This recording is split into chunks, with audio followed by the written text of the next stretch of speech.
beneficent and merciful esteemed Vice Chairman, Dr. Syed Abrar Hussain, honorable speakers, respected Chair, and dear participants, Assalamu alaikum. On behalf of the Institute of Policy Studies, Islamabad, I welcome you all to this seminar titled Pakistan China Relations at 75, Advancing Multidimensional Partnership for Regional Stability and Shared Prosperity. The seminar is of immense significance as we mark 7.5 decades of Pakistan-China relationship, which has evolved into an all-weather strategic cooperative partnership. In light of this, I would invite Vice Chairman IPS, Ambassador Syed Abrar Hussain, to please come and give his opening remarks. Sir, please.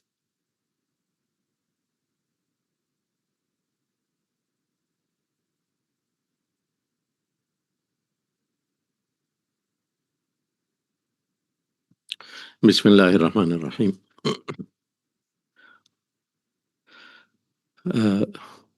Respected panel of speakers, ladies and gentlemen, let me begin by extending a very warm welcome to all the participants here.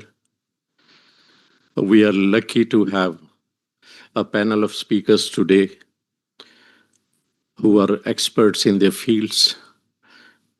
We have 4 former ambassadors to China sitting here on the stage. And today's session is being chaired by Ambassador Salman Bashir Sahab, who is former Foreign Secretary. Salman Bashir Sahab has been my boss thrice. When I was SO, he was my director. When I was director, he was additional secretary. And when I was ambassador, he was foreign secretary. So I worked under him 3 times and I learned a lot from him. And today again, we all hope to learn a lot.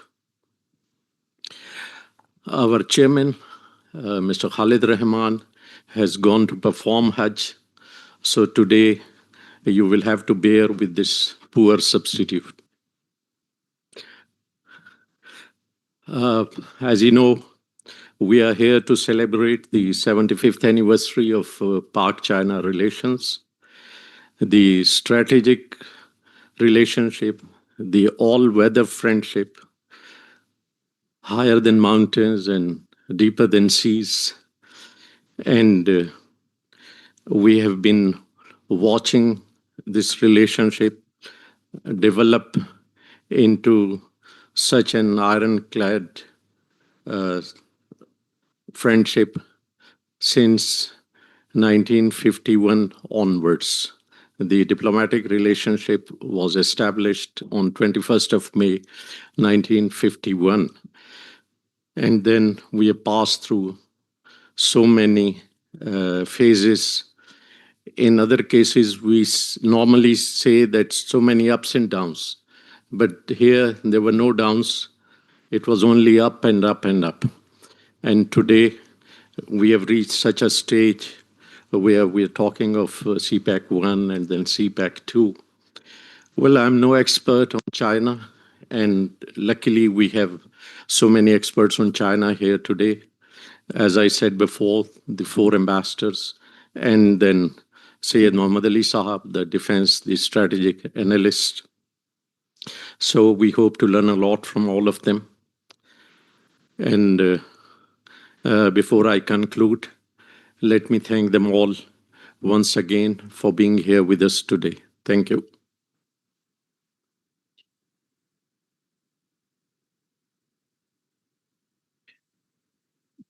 Thank you so much, sir, for your remarks. Now, I would request Ambassador Masood Khalid Saab. He's a distinguished career diplomat with over 4 decades of exemplary service. In January 2013, he was appointed as ambassador to China. And during his tenure in China, he played a pivotal role in enhancing Pakistan-China relations, notably as a key architect in the conception, launch, and consolidation of the China-Pakistan Economic Corridor. Sir, please.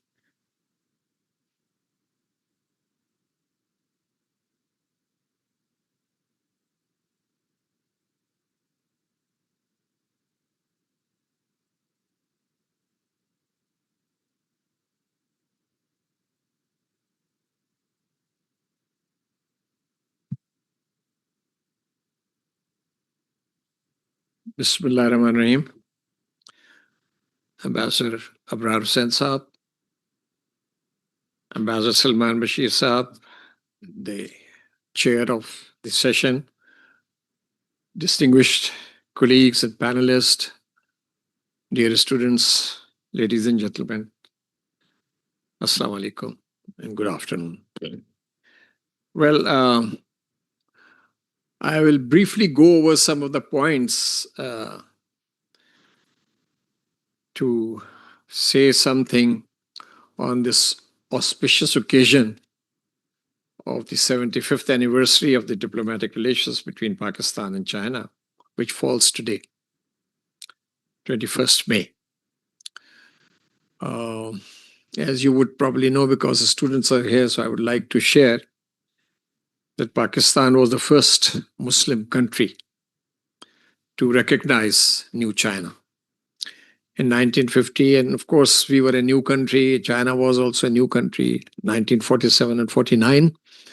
And when we recognized China, the Ministry of Foreign Affairs was in Karachi, a very basic unit which was working there without the chairs and without pencils and without notepads, etc. Difficult time.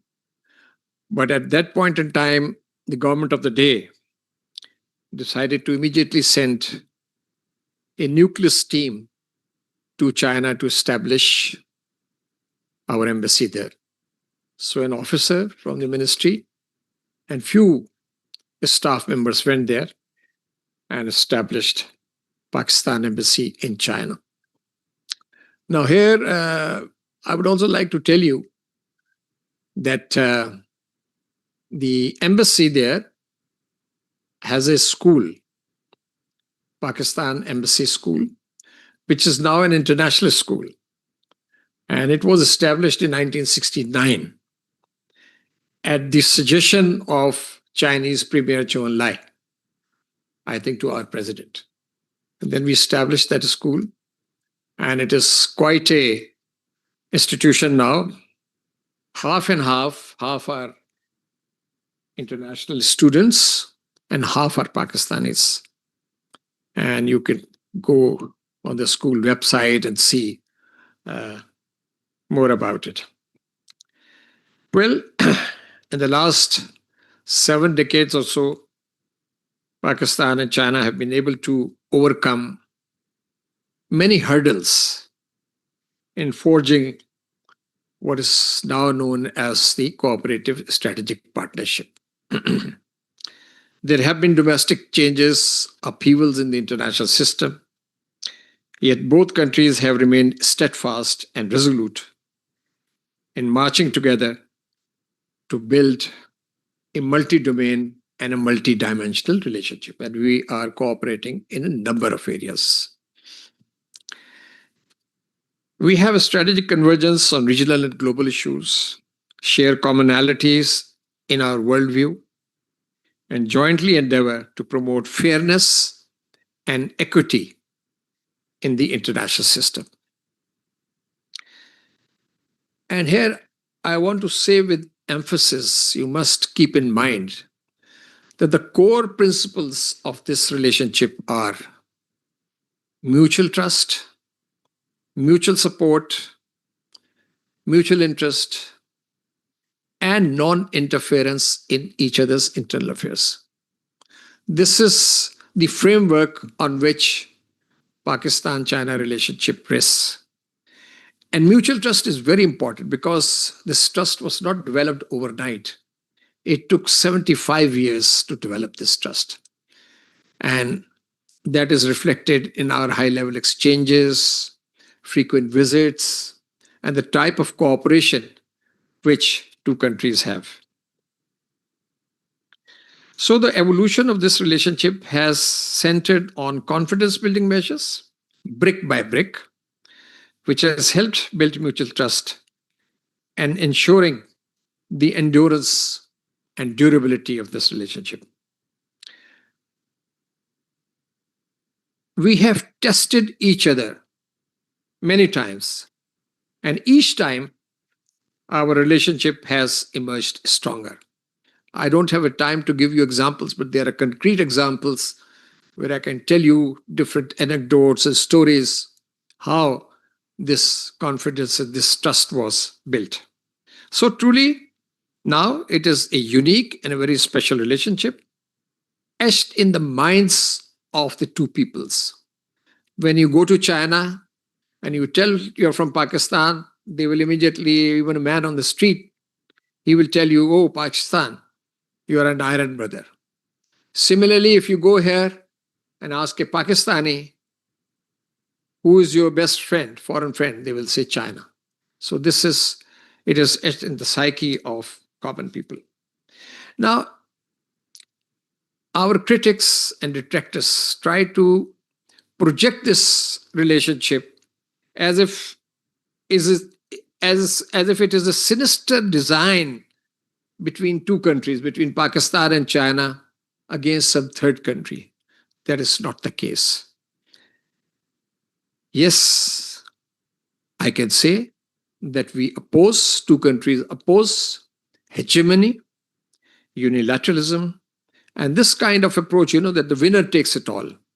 So this is how we have achieved convergence on our worldview. So we are opposed to any power, any regional power seeking hegemony here. China is an anchor of global peace and regional stability, and Pakistan is proud of its relationship with China. There was a mention of CPEC. Yes, CPEC started when I was there in 2013. It has added a major economic dimension to our partnership. It has opened new vistas of cooperation, development opportunities for Pakistan, and regional connectivity. However, this relationship is not immune to regional and global headwinds. While the world is no longer unipolar, we see a resistance by the powerfuls to deny the effect of multipolarity. And we are witnessing alarming trends, breakdown of established norms leading to unraveling of the global order. And the very architects of this so-called rules-based order are now its demolishers. So given the ominous nature and the speed of dramatic developments which we are all witnessing now, one of course cannot predict the outcome or the shape of the new world order. We can discuss or analyze, or we can try to define the broad contours of the new world order, but as to what shape it will take exactly, we are not sure. But one thing is sure, that there will be major adjustments through security-related realignments and multilateral blocks or groupings by countries to protect their political and economic sovereignty. And there is a consensus amongst the leading intellectuals and thought leaders that the US and China will be the two established pillars or the two established poles, with other countries emerging as middle powers, of course, with power differential on the global geopolitical landscape. Essentially, the global politics would be steered by the US and China, depending on how they pan out the trajectory of their relationship. And more importantly, how the United States visualizes its role in global politics in the light of new realities, including the rise of China.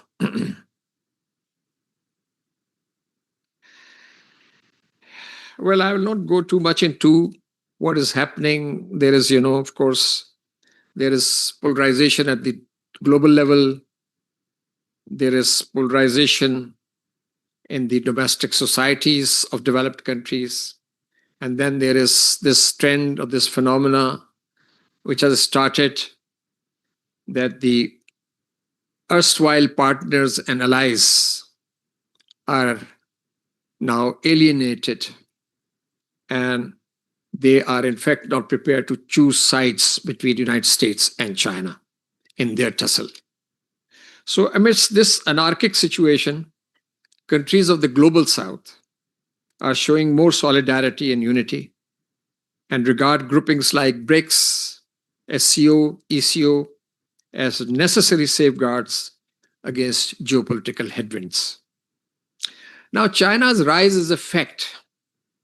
China has emerged as a rational voice in international affairs, espousing the cause of developing countries, emphasizing peaceful coexistence, cooperation, and engagement. And its voice is heard whether it is an issue of peace or development. And on the strength of its financial muscle and Belt and Road Initiative, China's political and economic footprint has expanded globally. This is important. This context is important to understand for future leaders who are sitting here, thought leaders and students, researchers. That's why I have included these points, not focusing solely on Pakistan-China relations, because everything is interconnected. Everything flows from the facts on ground. So on the strength of its financial muscle in BRI, China's political and economic footprint has expanded globally.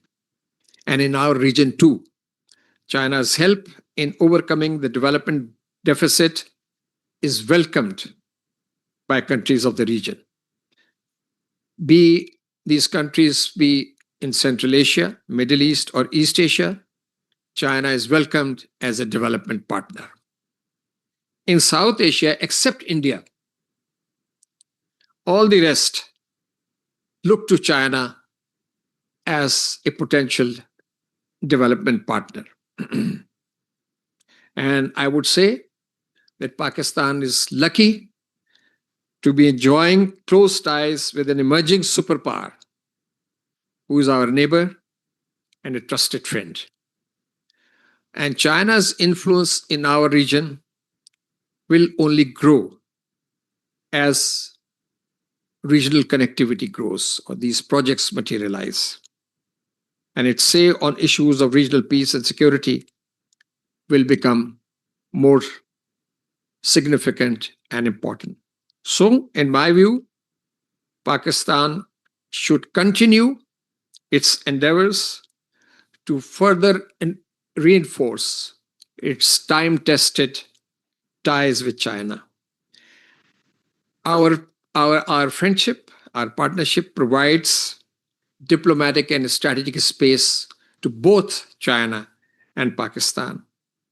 And it is extremely important for us, for the two countries, to nourish this relationship in the wake of fast-changing global developments.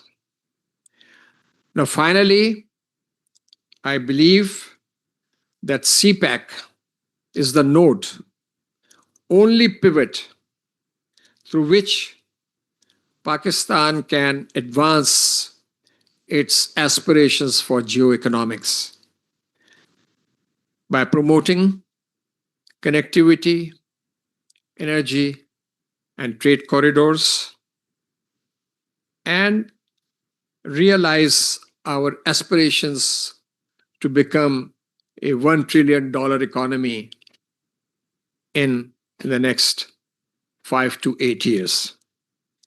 And I think other than CPEC, there is no other alternative available to Pakistan right now. So I'm sure that there'll be questions in the end from students, because I have experienced very enlightened and informed questions are asked from this audience, and perhaps I can elaborate later. So, but I think, and I firmly believe on the basis of my dealings with China in the foreign ministry, as well as during my assignment in China, that the destiny of our two countries is linked together. Thank you very much.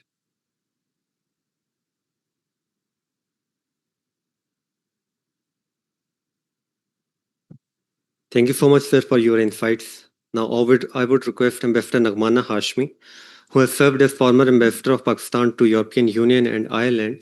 Her last posting was in China in 2019 during the time when COVID outbreak had caught everyone by surprise. Ma'am, please.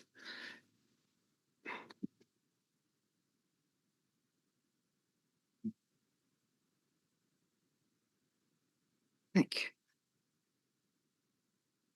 Assalamu alaikum, everybody. Abrar Saab, thank you very much for inviting me yet once again.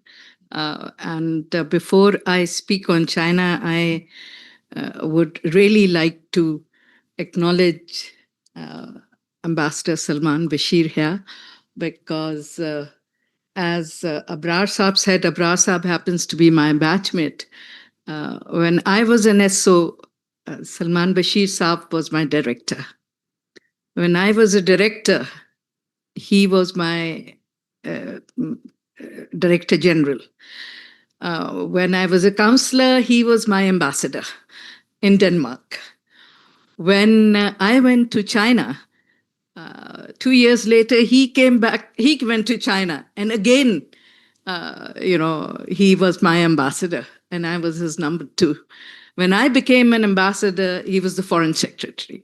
So it would really not be wrong to say that whatever I have achieved in the Foreign Service of Pakistan, or my basic work ethics and attitude towards civil service, and my whatever little contribution I have as a diplomat for Pakistan, is all because I was trained and nurtured by a very, very able and a loving boss. And I'm really honored to be speaking in his presence here today. Well, Ambassador Masood Khalid, my very dear friend and colleague, has already laid out where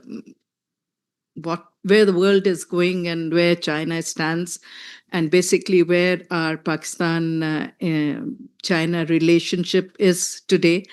I just will, I jotted down a few points because I tend to go on and on. So for paucity of time, I had jotted down a few points, but I think I'll just leave with a few thoughts. As far as Pakistan-China relation is concerned, for students, it's very important to understand that this is a relationship that started maybe even before Pakistan came into existence, because our leaders like Allama Iqbal and Quaid-e-Azam had a very clear idea that China was going to rise, and it was going to be the power that will lead the world in the 21st century. And if you go through the poetry and prose of Allama Iqbal, you will come across many references to the rise of China. So it is no surprise that when New China came into existence on 1st October 1949, Pakistan, which was the largest Muslim country at the world, became the first non-communist country to recognize China. And from that point on, we've never looked back. And it was immediately reciprocated by the Chinese, because Chairman Mao, in his first few speeches, had indicated that Pakistan was China's window to the Northwest. And that concept has developed through the last 75 years. And the culmination of that concept we see in the form of CPAC and the Gawada port functional. But the idea itself germinated from that statement that Pakistan is our northwest window to the world. And that is why, as Masood Saab also said, ours was the first airline, non-communist airline to travel to China. And at that particular time, we not only opened the world to them, later on, we played a very important part in the Sino-US rapprochement, which actually changed the course of history and politics. So from being the Northwest window, we became all-weather friends. They used to first call it the evergreen friendship, then all-weather friends, and then all-weather friends became the all-weather strategic partners. And from there on, we became the all-weather strategic cooperative partners and iron brothers.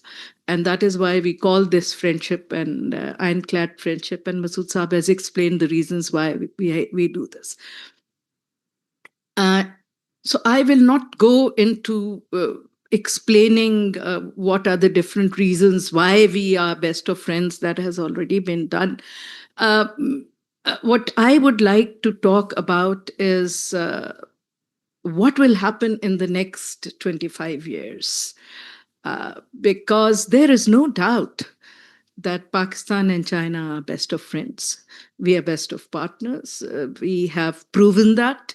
And very recently in the India-Pakistan conflict, it became extremely clear, particularly to all the doubters out there in the world, and particularly in Pakistan, that this is a friendship that is irreplaceable and that the destinies of the two countries are linked strategically, politically, and economically.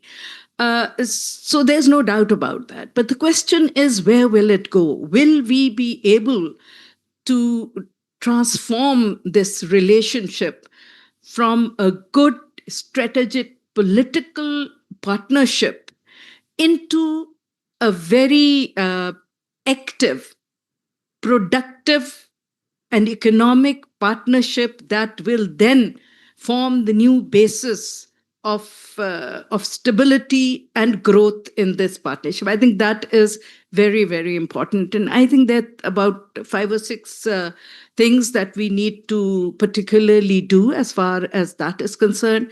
First, of course, is reorienting CPAC around industrialization and export. This was actually the main ethos of what we called CPAC now.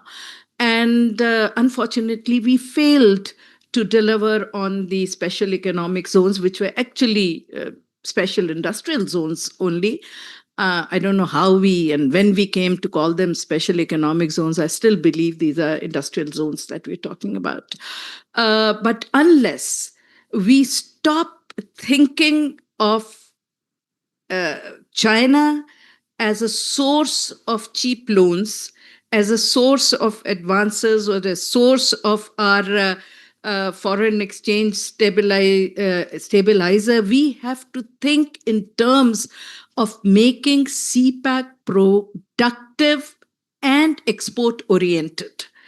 And in order to, we can never have a balance of payment in favor of Pakistan as far as China is concerned, but we should try and do our best. There are many sectors that in which there are opportunities, particularly as China has now moved into digital economy, into digital space, and they have just now announced that the next 21 years they are going to focus on AI and communications. And I think that is an area where we can actually cooperate and do more.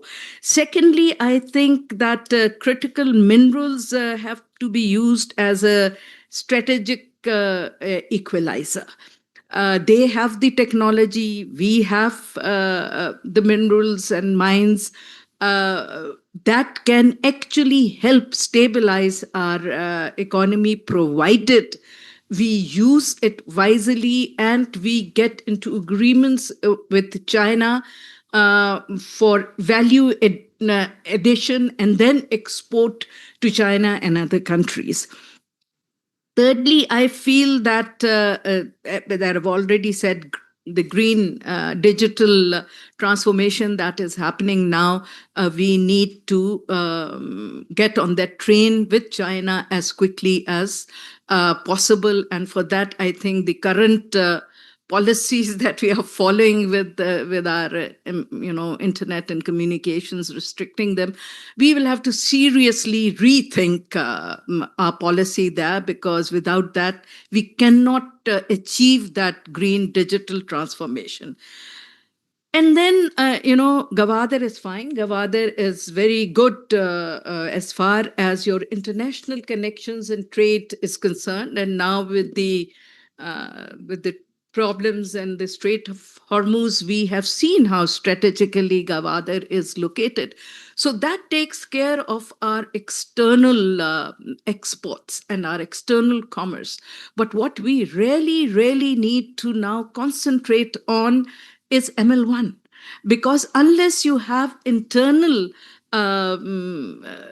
connectivity and transportation, I think your economic growth will not be done on trucks and on aeroplanes. So unless you have that ML1 connectivity absolutely strategically connected to your ports, then without that, I think it will be not be possible.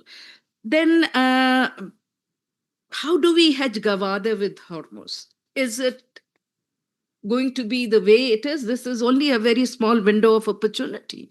I mean, are we going to just leave it as an anchorage sort of facilitation and a little bit of money that we will earn in even shorter time? Or are we going to enter into some kind of a future plan where other countries of the region and Pakistan's Gavadir port can have arrangements with the Iranians to go into proper cabotage and go into transshipment of the traffic that goes and gets stuck at the in the Strait of Hormuz? To avoid that situation, again, I think this is it's a God-given opportunity, and we must think if we want Gavadir port to become functional. I think it's a gift from God that has kick-started the Gavadir port and sort of fixated the attention or brought the attention of the international shipping lines and countries towards how safe and good Karachi and Gavadir could be as an alternative to ports inside the Strait of Hormuz. And for that, I think we need to invest, we need to improve our infrastructure and our, the maritime industry. We need to have focus on that. Now, the path to 2051 will not be secured by just reaffirming the friendship and repeating the nice things that we say about each other.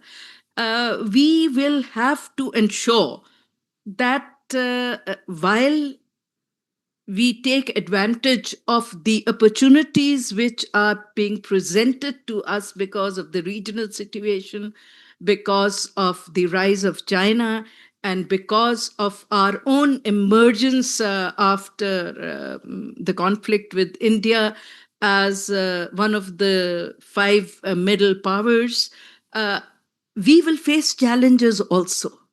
Now, how do we face those challenges in order to ensure that our friendship comes out safe and unscathed? And I think that is very, very important. So for that, I think Pakistan needs to move from being the recipient of Chinese strategic generosity to being a credible commercial, industrial, and scientific partner. Unless we become that, I think we will not be able to sustain or benefit from this relationship. We are also, 79 years old now, and or 80 years old, and we need to not be a liability. We need to be a productive and forward-looking partner that can benefit from the development of China. And we can't just be satisfied by getting the used industry that is labor intensive and not technologically that friendly or environment friendly to be relocated to Pakistan. So the diamond jewelry should therefore be read less as a celebration and more as an inflection point. The next 25 years will be the test not of how warmly Pakistan and China can speak about each other, but of how productively they can build with each other what they call a community with shared future. And I think there are 6 imperatives for that very shortly. That Pakistan's strategic planning over the coming quarter of century must keep in mind. First is securitize the Baloch question politically. Only militarily that question will not be handled. And all of Chinese equipment, however advanced, is not going to take care of that. And I'm coming from this huge celebration. My other colleagues were also there, where the Chinese chief guest and their number 3 in the system, the chairman of their Senate, was there. And the one most important thing he said in his entire speech was the security of the Chinese personnel. And he very categorically said that no economic development can take place in the in a state of fear and in a state where you have terrorism. So we need to have more counter-terrorism, cooperation, and better security for the Chinese workers, because it resonates back home. Secondly, treat the trade deficit as a national security variable. Pakistan must shift the relationship center of gravity from Chinese capital inflow to Pakistan exports, as I had already mentioned. Third, we need to professionalize project execution. There were 43 projects in phase 1 of CPAC, and we did 28. And although we finished those in the slated 10 years, but the most important complaint of the Chinese is that we are good at project creations and making the projects and whatever, but we are very poor with implementation. The one window and this, that, and the other. Take care of the corruption, make sure that it is implemented the way it was designed and presented. Fourth, I think we have to diversify without alienating. Now, what do I mean by diversify without alienating? I think there's no harm, and the Chinese have never stopped us from being friends with anybody. My other colleagues would vouch for it. So yes, we should diversify our relationship further. It's very good to have very good relationship with the US, with the Saudis, with the Turks, with the Iranians, with other countries. But that diversification should be with China and not at the cost of China. I think that is something very, very important, that this should be with China and not without China. Then fifth, I think, is to build domestic intellectual capital on China, Pakistan, universities, think tanks. I think there is very, very, very little knowledge of China in Pakistan. Chinese history is not taught in any of the universities. American history and British history and European history and Arab history and African history is taught. It is even a subject offered in the CSS examinations.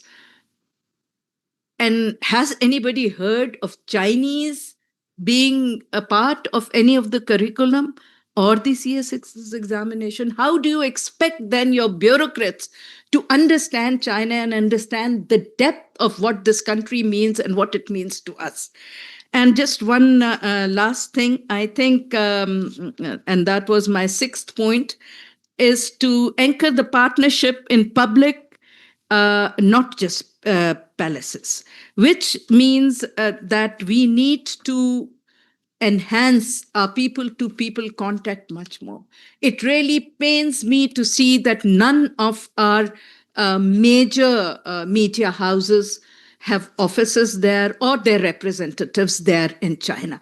Every other media house in the world is stationed in China. Every other country has cultural centers in China. And we who started with having cultural contacts and, banks in China are now the least represented. When I was last there in China as ambassador, I came across an article and it really hit me hard. The title, and it came in People's Daily, which is the largest circulation daily in China, and the title said it all. Best of friends yet strangers. So the space that we have ceded to India and to Western culture and to Western philosophies and to Western things, we need to recapture that now. And we need to really, really have more footprint of our students and our intellectuals. We need to have more teachers in their universities. We need to really think about that. Otherwise, the days of cliches and maintaining relationships by praising each other have gone. We need to move from praising to practical activity. Thank you.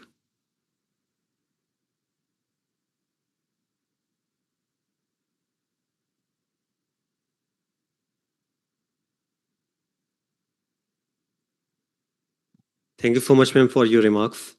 Now, I would request Ambassador Moinul Haq sir to please join. He's a Pakistani career diplomat who joined Pakistan's Foreign Service in 1987 and advanced through postings in France, Sri Lanka, Turkey, Belgium, and the United States. From August 2020 to November 2023, he served as ambassador to China, where he contributed to deepening economic and strategic partnerships. Sir, please.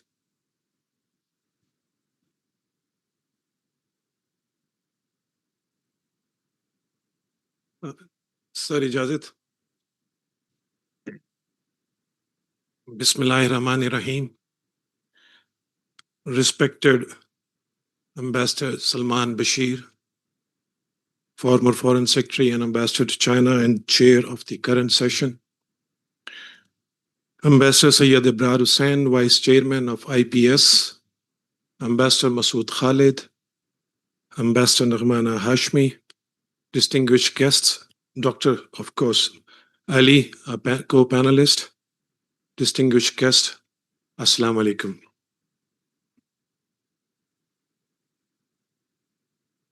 Today in this room, there are speakers, former ambassadors to China, which bring more than, I think, 20 years of experience working in China and working on various issues about China during their career. So truly, and of course, they have dedicated their lives, careers to the service of Pakistan. So for me, when I stand here in awe to talk about China-Pakistan relation, especially after two eminent ambassadors who have served, Ambassador Masood Khalid, who is the longest serving ambassador in China, and Ambassador Nagmana Hashmi, who has served twice in China as deputy ambassador and then as ambassador. But I will try to complement what they have been saying and add some few other points as well. Premier Chonlai once said about China-Pakistan friendship that it is evergreen and unbreakable. You know, you would be hearing many metaphors and similes and descriptions to describe China-Pakistan friendship. It's very good for our own catharsis, but also to remember the importance of this great friendship.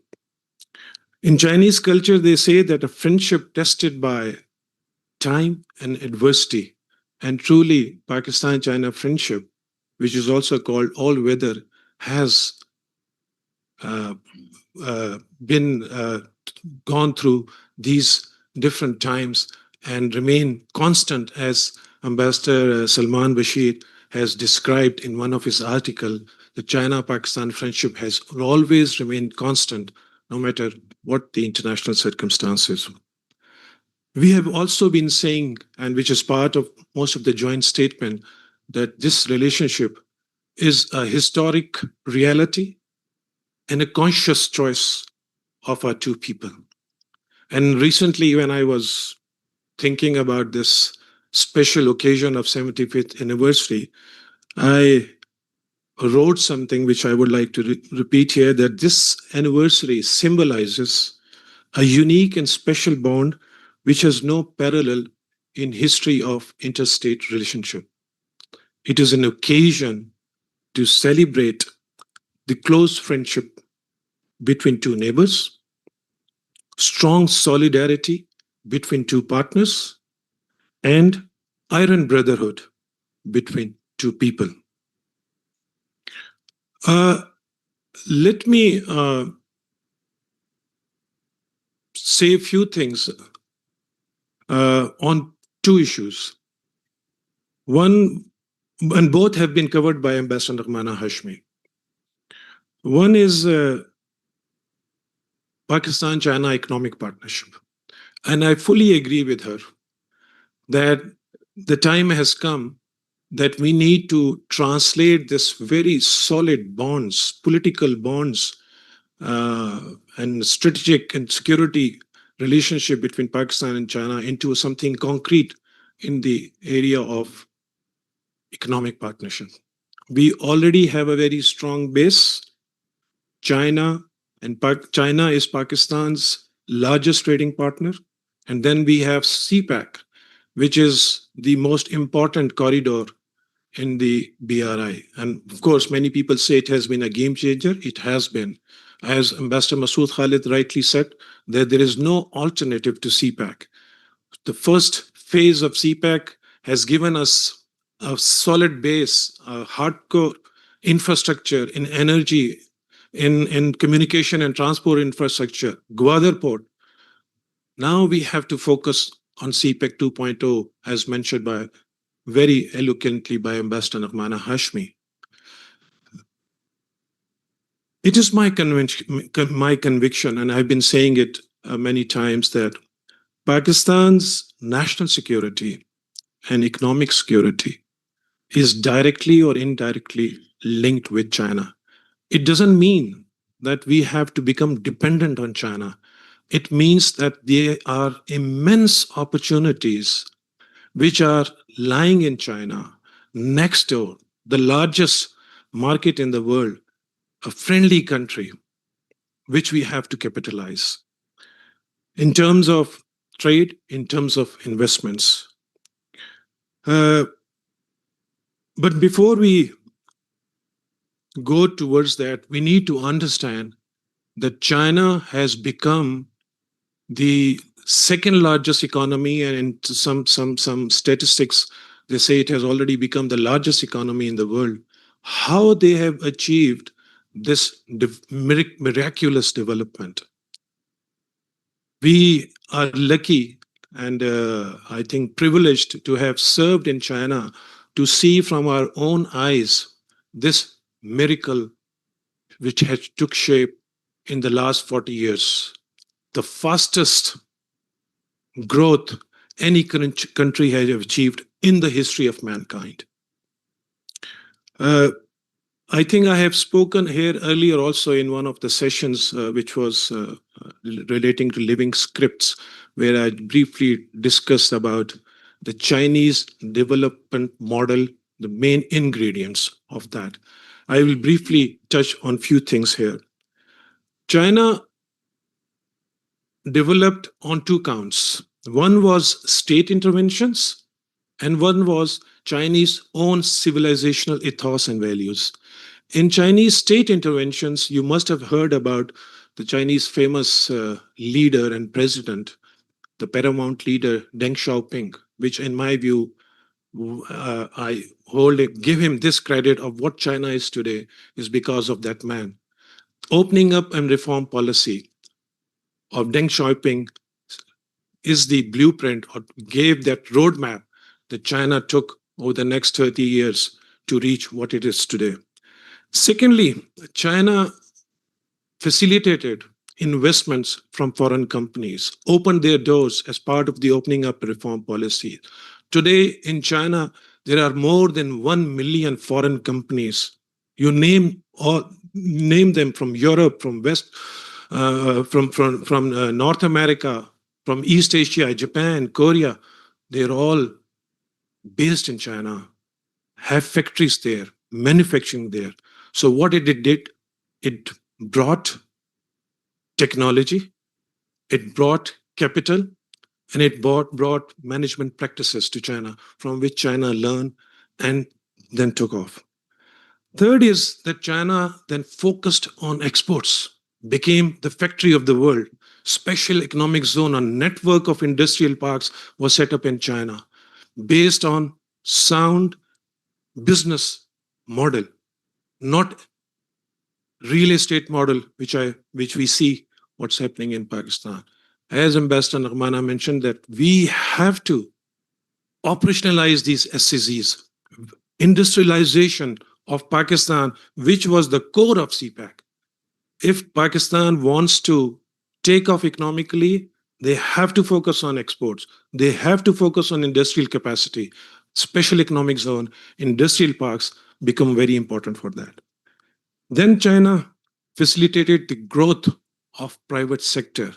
Many people would think that China is a very strong, centralized country where state-owned enterprises play a big role. Yes, they play a big role, but not as much as China as private sector.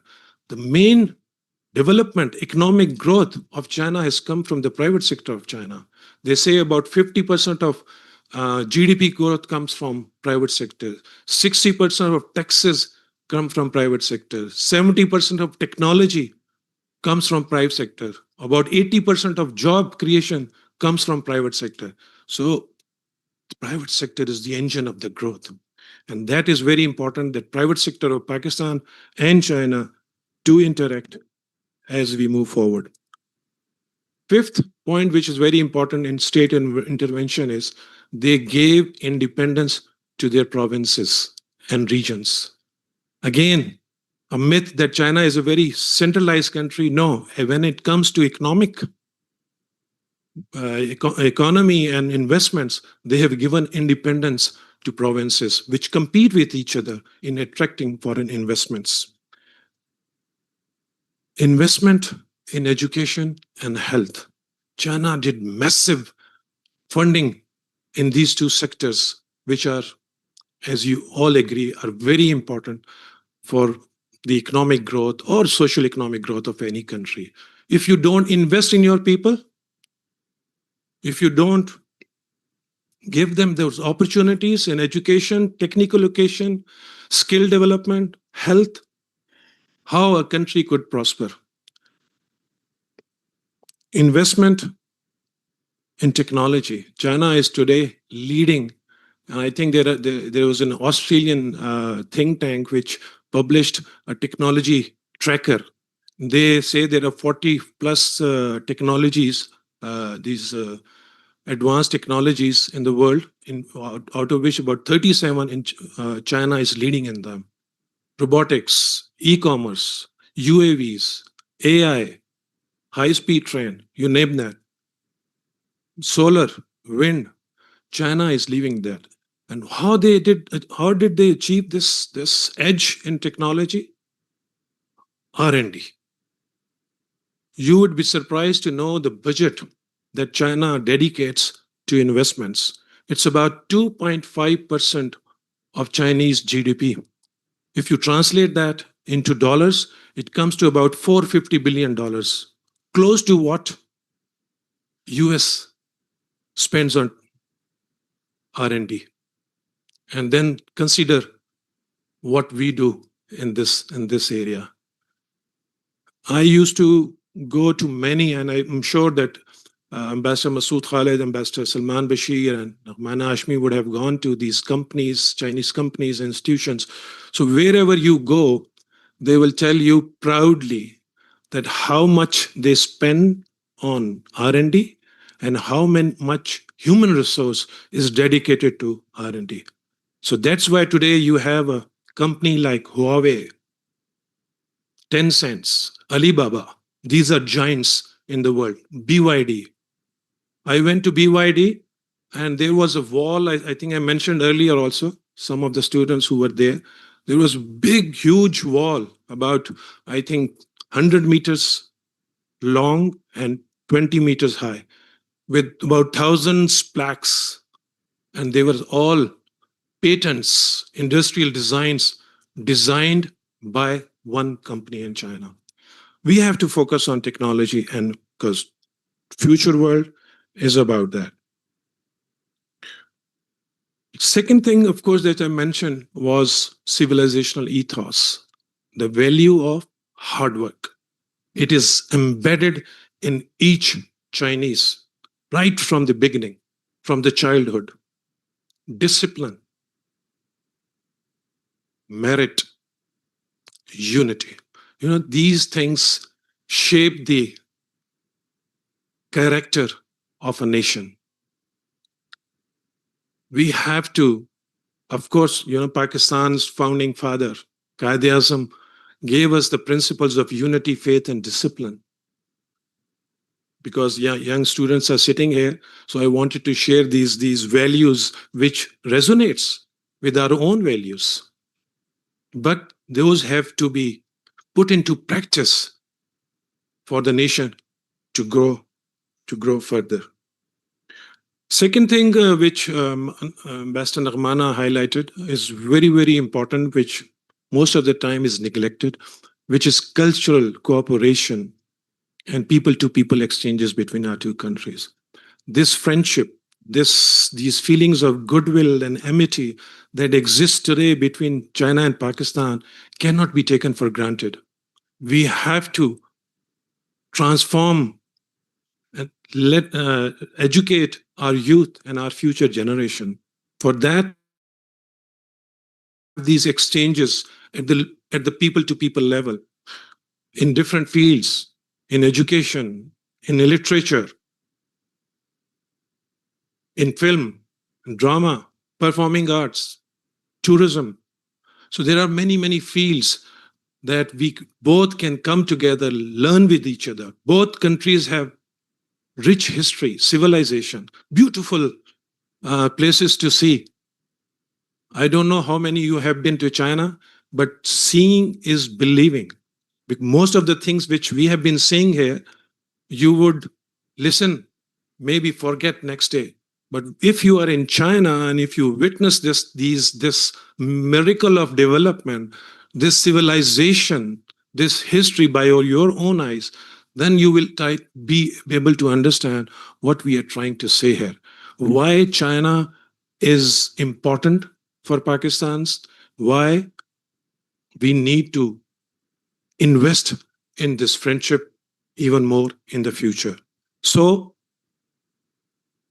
as Ambassador Nagmana said, next 25 years, the year 2051, when we will be celebrating our 100th anniversary, this quarter of a century, next quarter of a century, let's start making a roadmap with targets, with indicators that Pakistan would be achieving these many exports, industrialization, agriculture modernization, health, education indicators. Make it a roadmap not only for us, for our friendship, but for us also.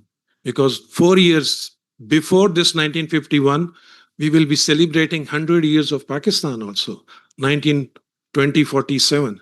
So this is a time to chart a roadmap for our for our country and for our people. And China would be there to support us. Thank you so much.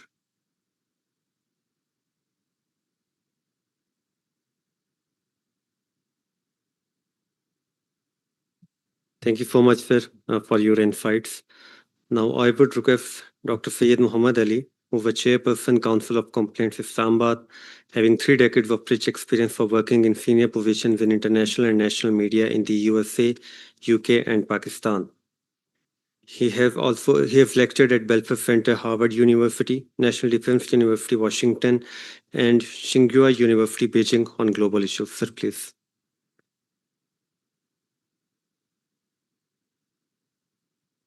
Bismillah ar-Rahman ar-Rahim. First off, let me express my acknowledgement and gratitude to Institute of Policy Studies, which I consider my second home, because it has made perhaps the most lasting and enduring intellectual contribution to understanding and analyzing international relations, but particularly Pak-China relations. I remember 30 years ago when IPS used to be in a supermarket. I was a young student and I used to come and listen to the wisdom of Ambassador Akram Zaki and others who tried to explain and better understand what China is, what they do, what is the success of their story, and what we can learn from.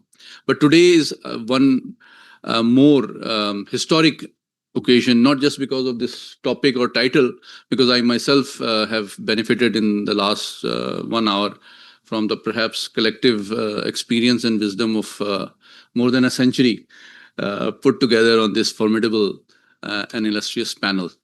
So I think this audience is extremely lucky and privileged to benefit from their knowledge, wisdom, and experience. So let me warn you that obviously I'll not add any value to that, but I'll try to make, I'll offer a different perspective from an intellectual perspective. And let me assure you it will be a independent and interesting perspective.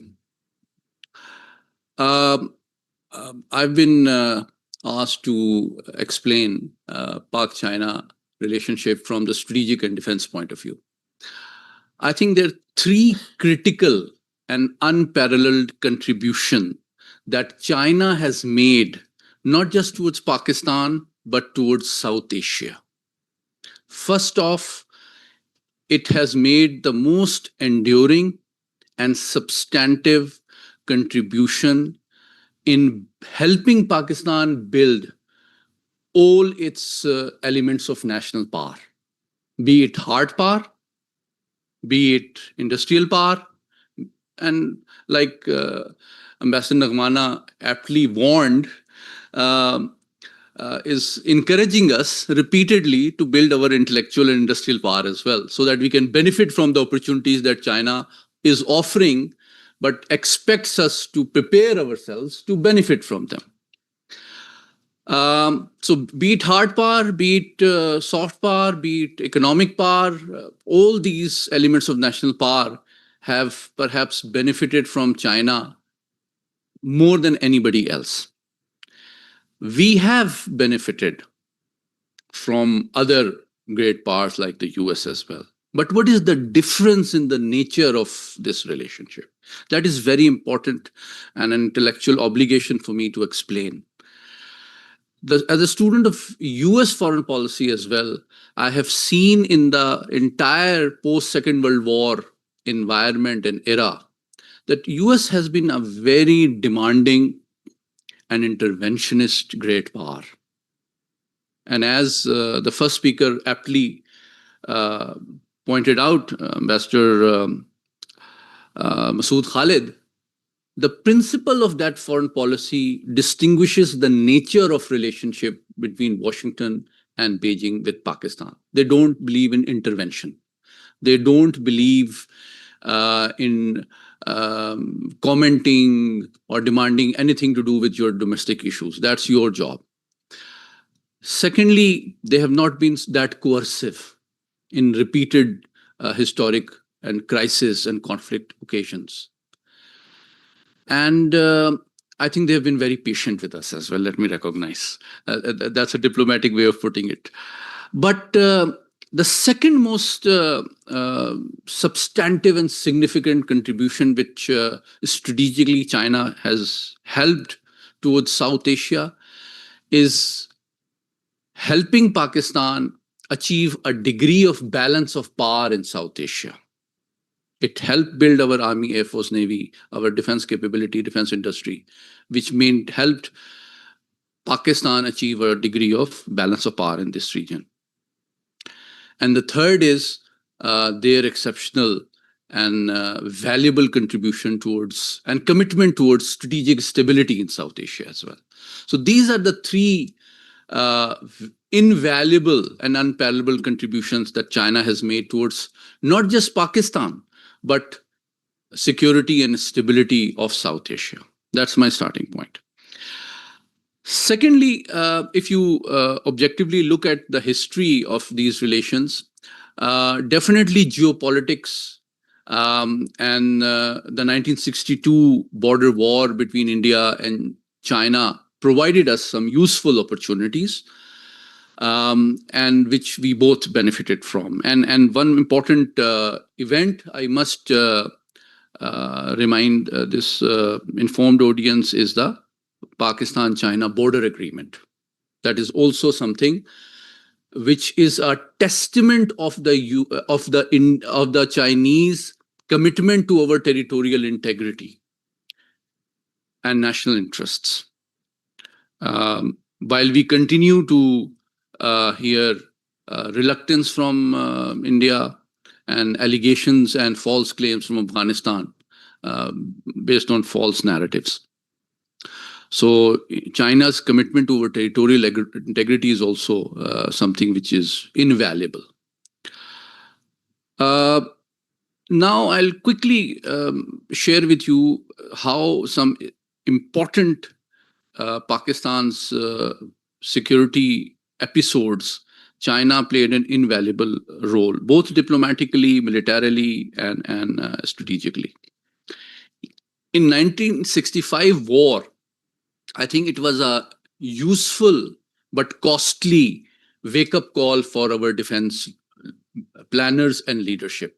We were member of Sito, Sento, and Baghdad Pact, but like our Arab friends, our superpower ally fell short of our expectations.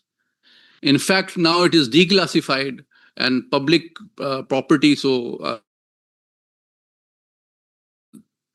if you read the declassified cables and which were shared between US Embassy and Washington, the US ambassador advised the US leadership that they should stop the spares for Pakistani military in order to diffuse the crisis and end the conflict. So that was US idea of conflict management.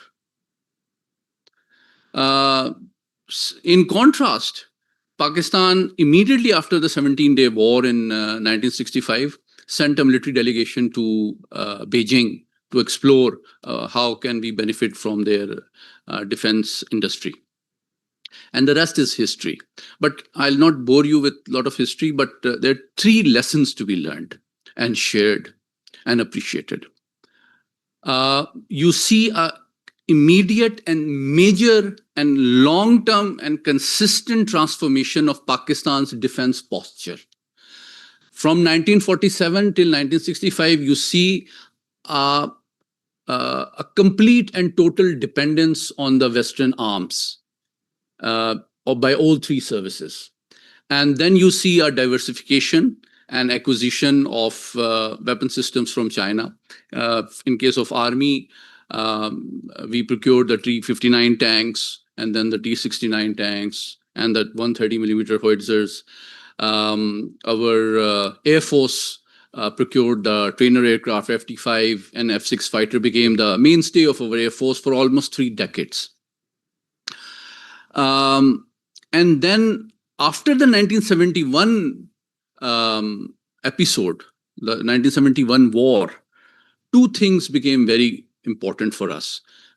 The second bitter lesson forced Pakistan to go towards indigenization and transfer of technology. And that helped us set up industries which were initially, for maintenance, for overhaul, for rebuild of fighters of Chinese origin, which were set up in Kamra. But fast forward comes 1990. After our second episode of romance with the US came to an unfortunate end in the form of Pressler Amendment, which forced Pakistan not to acquire almost 71 F-16 fighters, for which we had already paid $658 million. We go to Beijing, and Beijing immediately provided us with F-7 fighters, which became a mainstay of our Air Force till JF-17 Thunder, replaced it.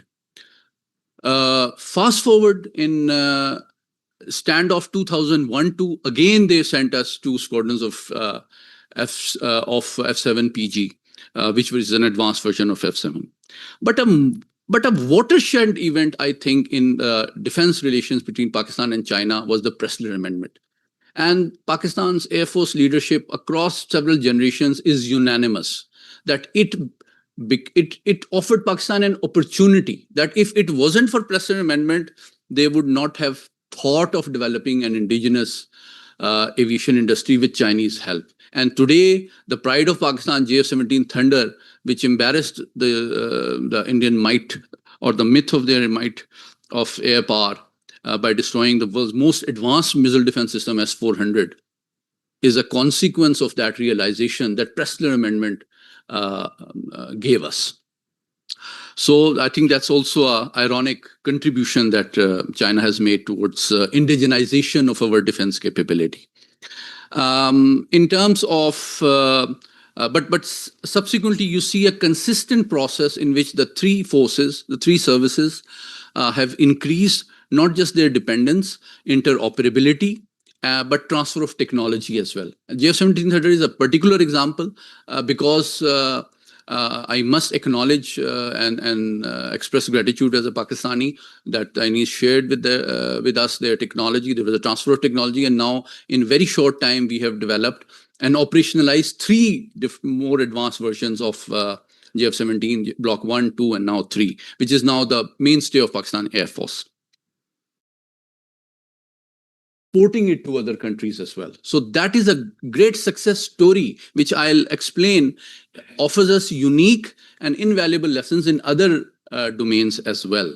That when you benefit from China by acquiring knowledge and technology, you master it and operationalize it for your own defense, but also convert it into a product which you can sell on the international arms market with Chinese cooperation. So that is something which is very important.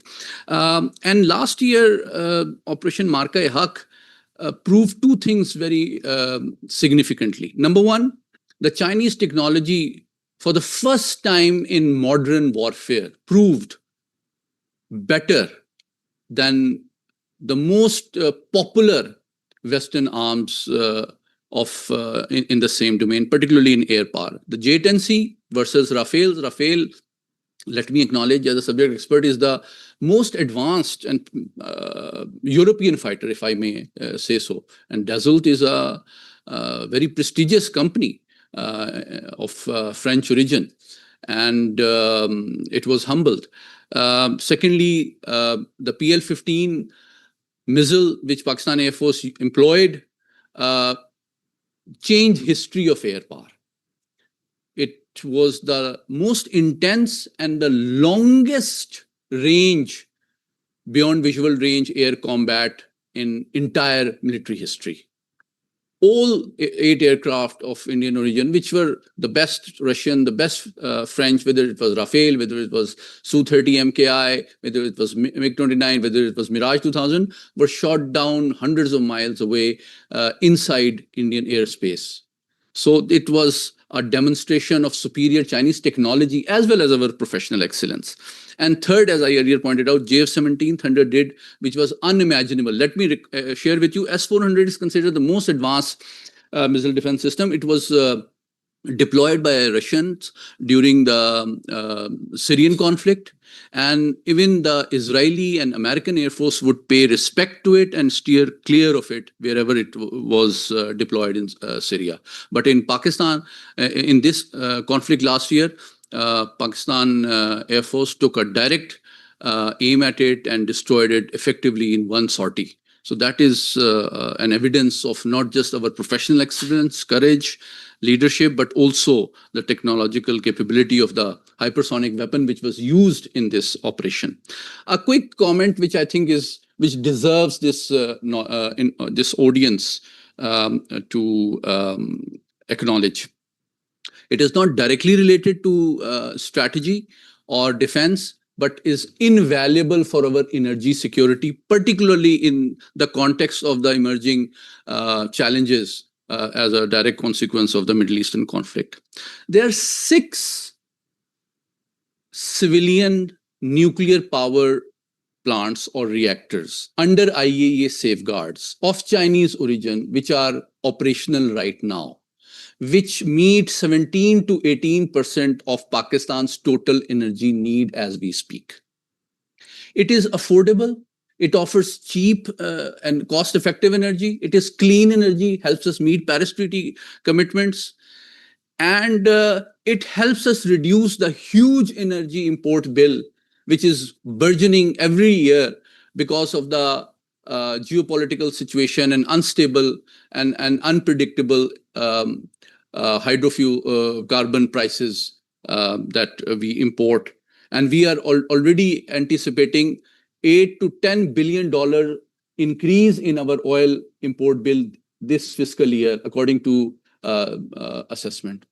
So if we can gradually and eventually, inshallah, fulfill and meet the nuclear energy vision 2050, which is ambitious, let me acknowledge, 40,000 megawatt based on clean nuclear energy, it will help us change our entire lifestyle and our ecosystem, reducing and moving towards an electricity-based system rather than relying heavily on hydrocarbons.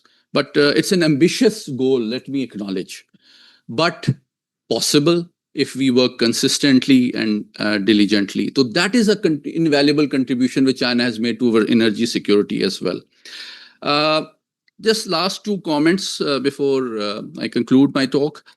I think in terms of counterterrorism, it is understandable that China has expectations from Pakistan to protect their interests and their personnel who are here as friend of Pakistan to help us develop, to help us progress, improve our economy and way of life.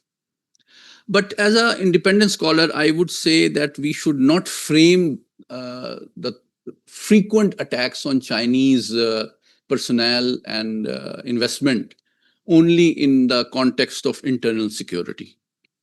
And I'm sure our seasoned diplomats must have brought it up with our Chinese counterparts and friends, that they must see it in the larger great power politics and geopolitics in which India repeatedly and desperately wants to convince Washington that it is the ultimate bulwark against the rise of China.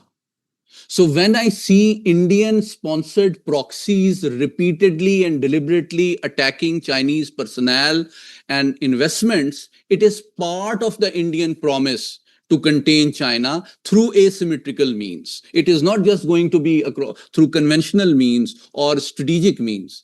It is it should be seen in that context, and I'm sure our Chinese friends should raise this issue bilaterally in their interaction with New Delhi and Kabul as well, that in return for more responsible behavior, and stopping of support for the Indian-sponsored proxies, which are repeatedly and deliberately attacking Chinese investments and personnel. I think China should take it up bilaterally as well. While definitely we are and we will continue to do our best to protect every penny and every person of Chinese origin who is here to help us. And that is our sacred responsibility. Lastly, I think if Pakistan has learned anything in last 79 years of dealing with great powers, both of whether it is Washington or with Beijing, then in my modest view, the most precious and valuable lesson is that from dependence, we should try to move towards interdependence. If we truly want to be a strategic partner of a rising, disciplined, and mature power like China, then we must try to integrate our society, our academia and industry and service sector in their global supply chain. In true sense of the word, we were actually never an ally of the US. Why? Because how can an agrarian society be an ally of the leading industrial power? When India is offering small parts manufacture and supply of Lockheed Martin, then that's how alliances are built around industrial chain. When whether from a defense point of view, if it is the US M1 Abrams tank, its assembly line is in the US. Its armor is British. Its gun and its engine is German. It's a global industrial project. And how the alliances are protected and preserved are not just through foreign policy, but through interdependence. So if we see and want to benefit from the rise of China, then we have to invest perhaps more in the quality of our human resource than anything else, so that it can benefit from the opportunities that the industry, the service sector, the trade and commerce of China offers to the entire world, not just Pakistan. And as I think Excellency rightly pointed out, if you expect Chinese provinces to compete with each other on profitability, performance, then I'm sure they trust and respect us perhaps more than anybody. But they also expect us, our human resource quality should be the best possible, so that not just out of goodwill, but for their own interest and mutual interest, we shape an ecosystem, a society in which our mechanics, engineers, IT professionals, industrialists can offer some vendor support, some 10-20% participation in their global supply chain. That's how I think we will benefit in a sustainable and profitable manner from changing and transforming this relationship of dependence and eventually moving towards interdependence. Thank you so much.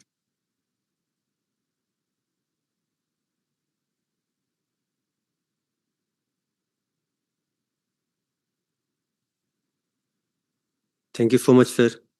Now this brings us to the question and answer session. Ambassador Abrar would moderate the session, sir, please.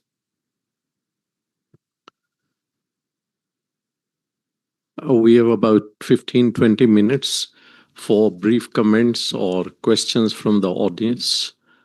Please introduce yourself and then put the question. And what we forgot to clarify in the very beginning, at IPS we are bilingual, so you can speak either English or Urdu. And especially while asking questions, there are so many students, you can ask your question in Urdu as well. And luckily we have Ambassador Mazhar Javed and Brigadier Syed Nazir Saab also. Sir, any brief comments from your side? Just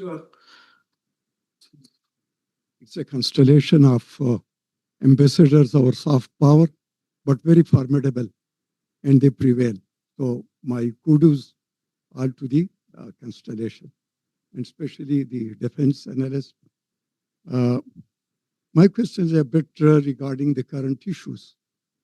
And one is the Strait of Hormuz in the context of Pakistan, Gawad, China, and CPEC. And second is a nuclear Iran. And of course, the new security architecture in the Middle East. How it is viewed by China through Pakistan lens and Pakistan to the Chinese lens. And how this cooperation in this particular region, which is evolving and probably new security architectures are coming into play where Pakistan will be having a pivotal role. So a nuclear Iran, is it what the US says is correct? Or is it a nuclear Iran will be in the interest of the region? Because South Korea, China, India, Pakistan, and then going to Iran, a nuclear one. This is one. And second thing is the Strait of Hormuz. And of course, it has been pointed out very rightly that Pakistan offers an alternative to bypass the thin neck of Strait of Hormuz through the pipelines or alternative streams, and especially connecting it to the CPEC. So in this respect, the overall economic connectivity as well as security architecture, Pakistan, Iran, and of course China, how it is viewed by both. Thank you, sir.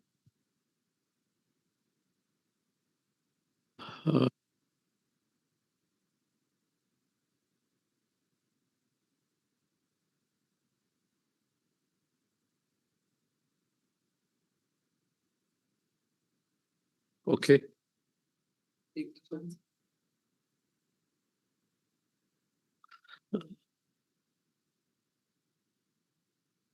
तो ऐसे chair आखिर में हाँ वही मैं कह रहा हूँ। अगर ऐसा कहना चाहेंगे जी प्लीज अच्छा, before I try to attempt a reply, I would also like to pay my respect and compliments. I think I forgot to mention the guidance and the leadership of Mr. Salman Bashir.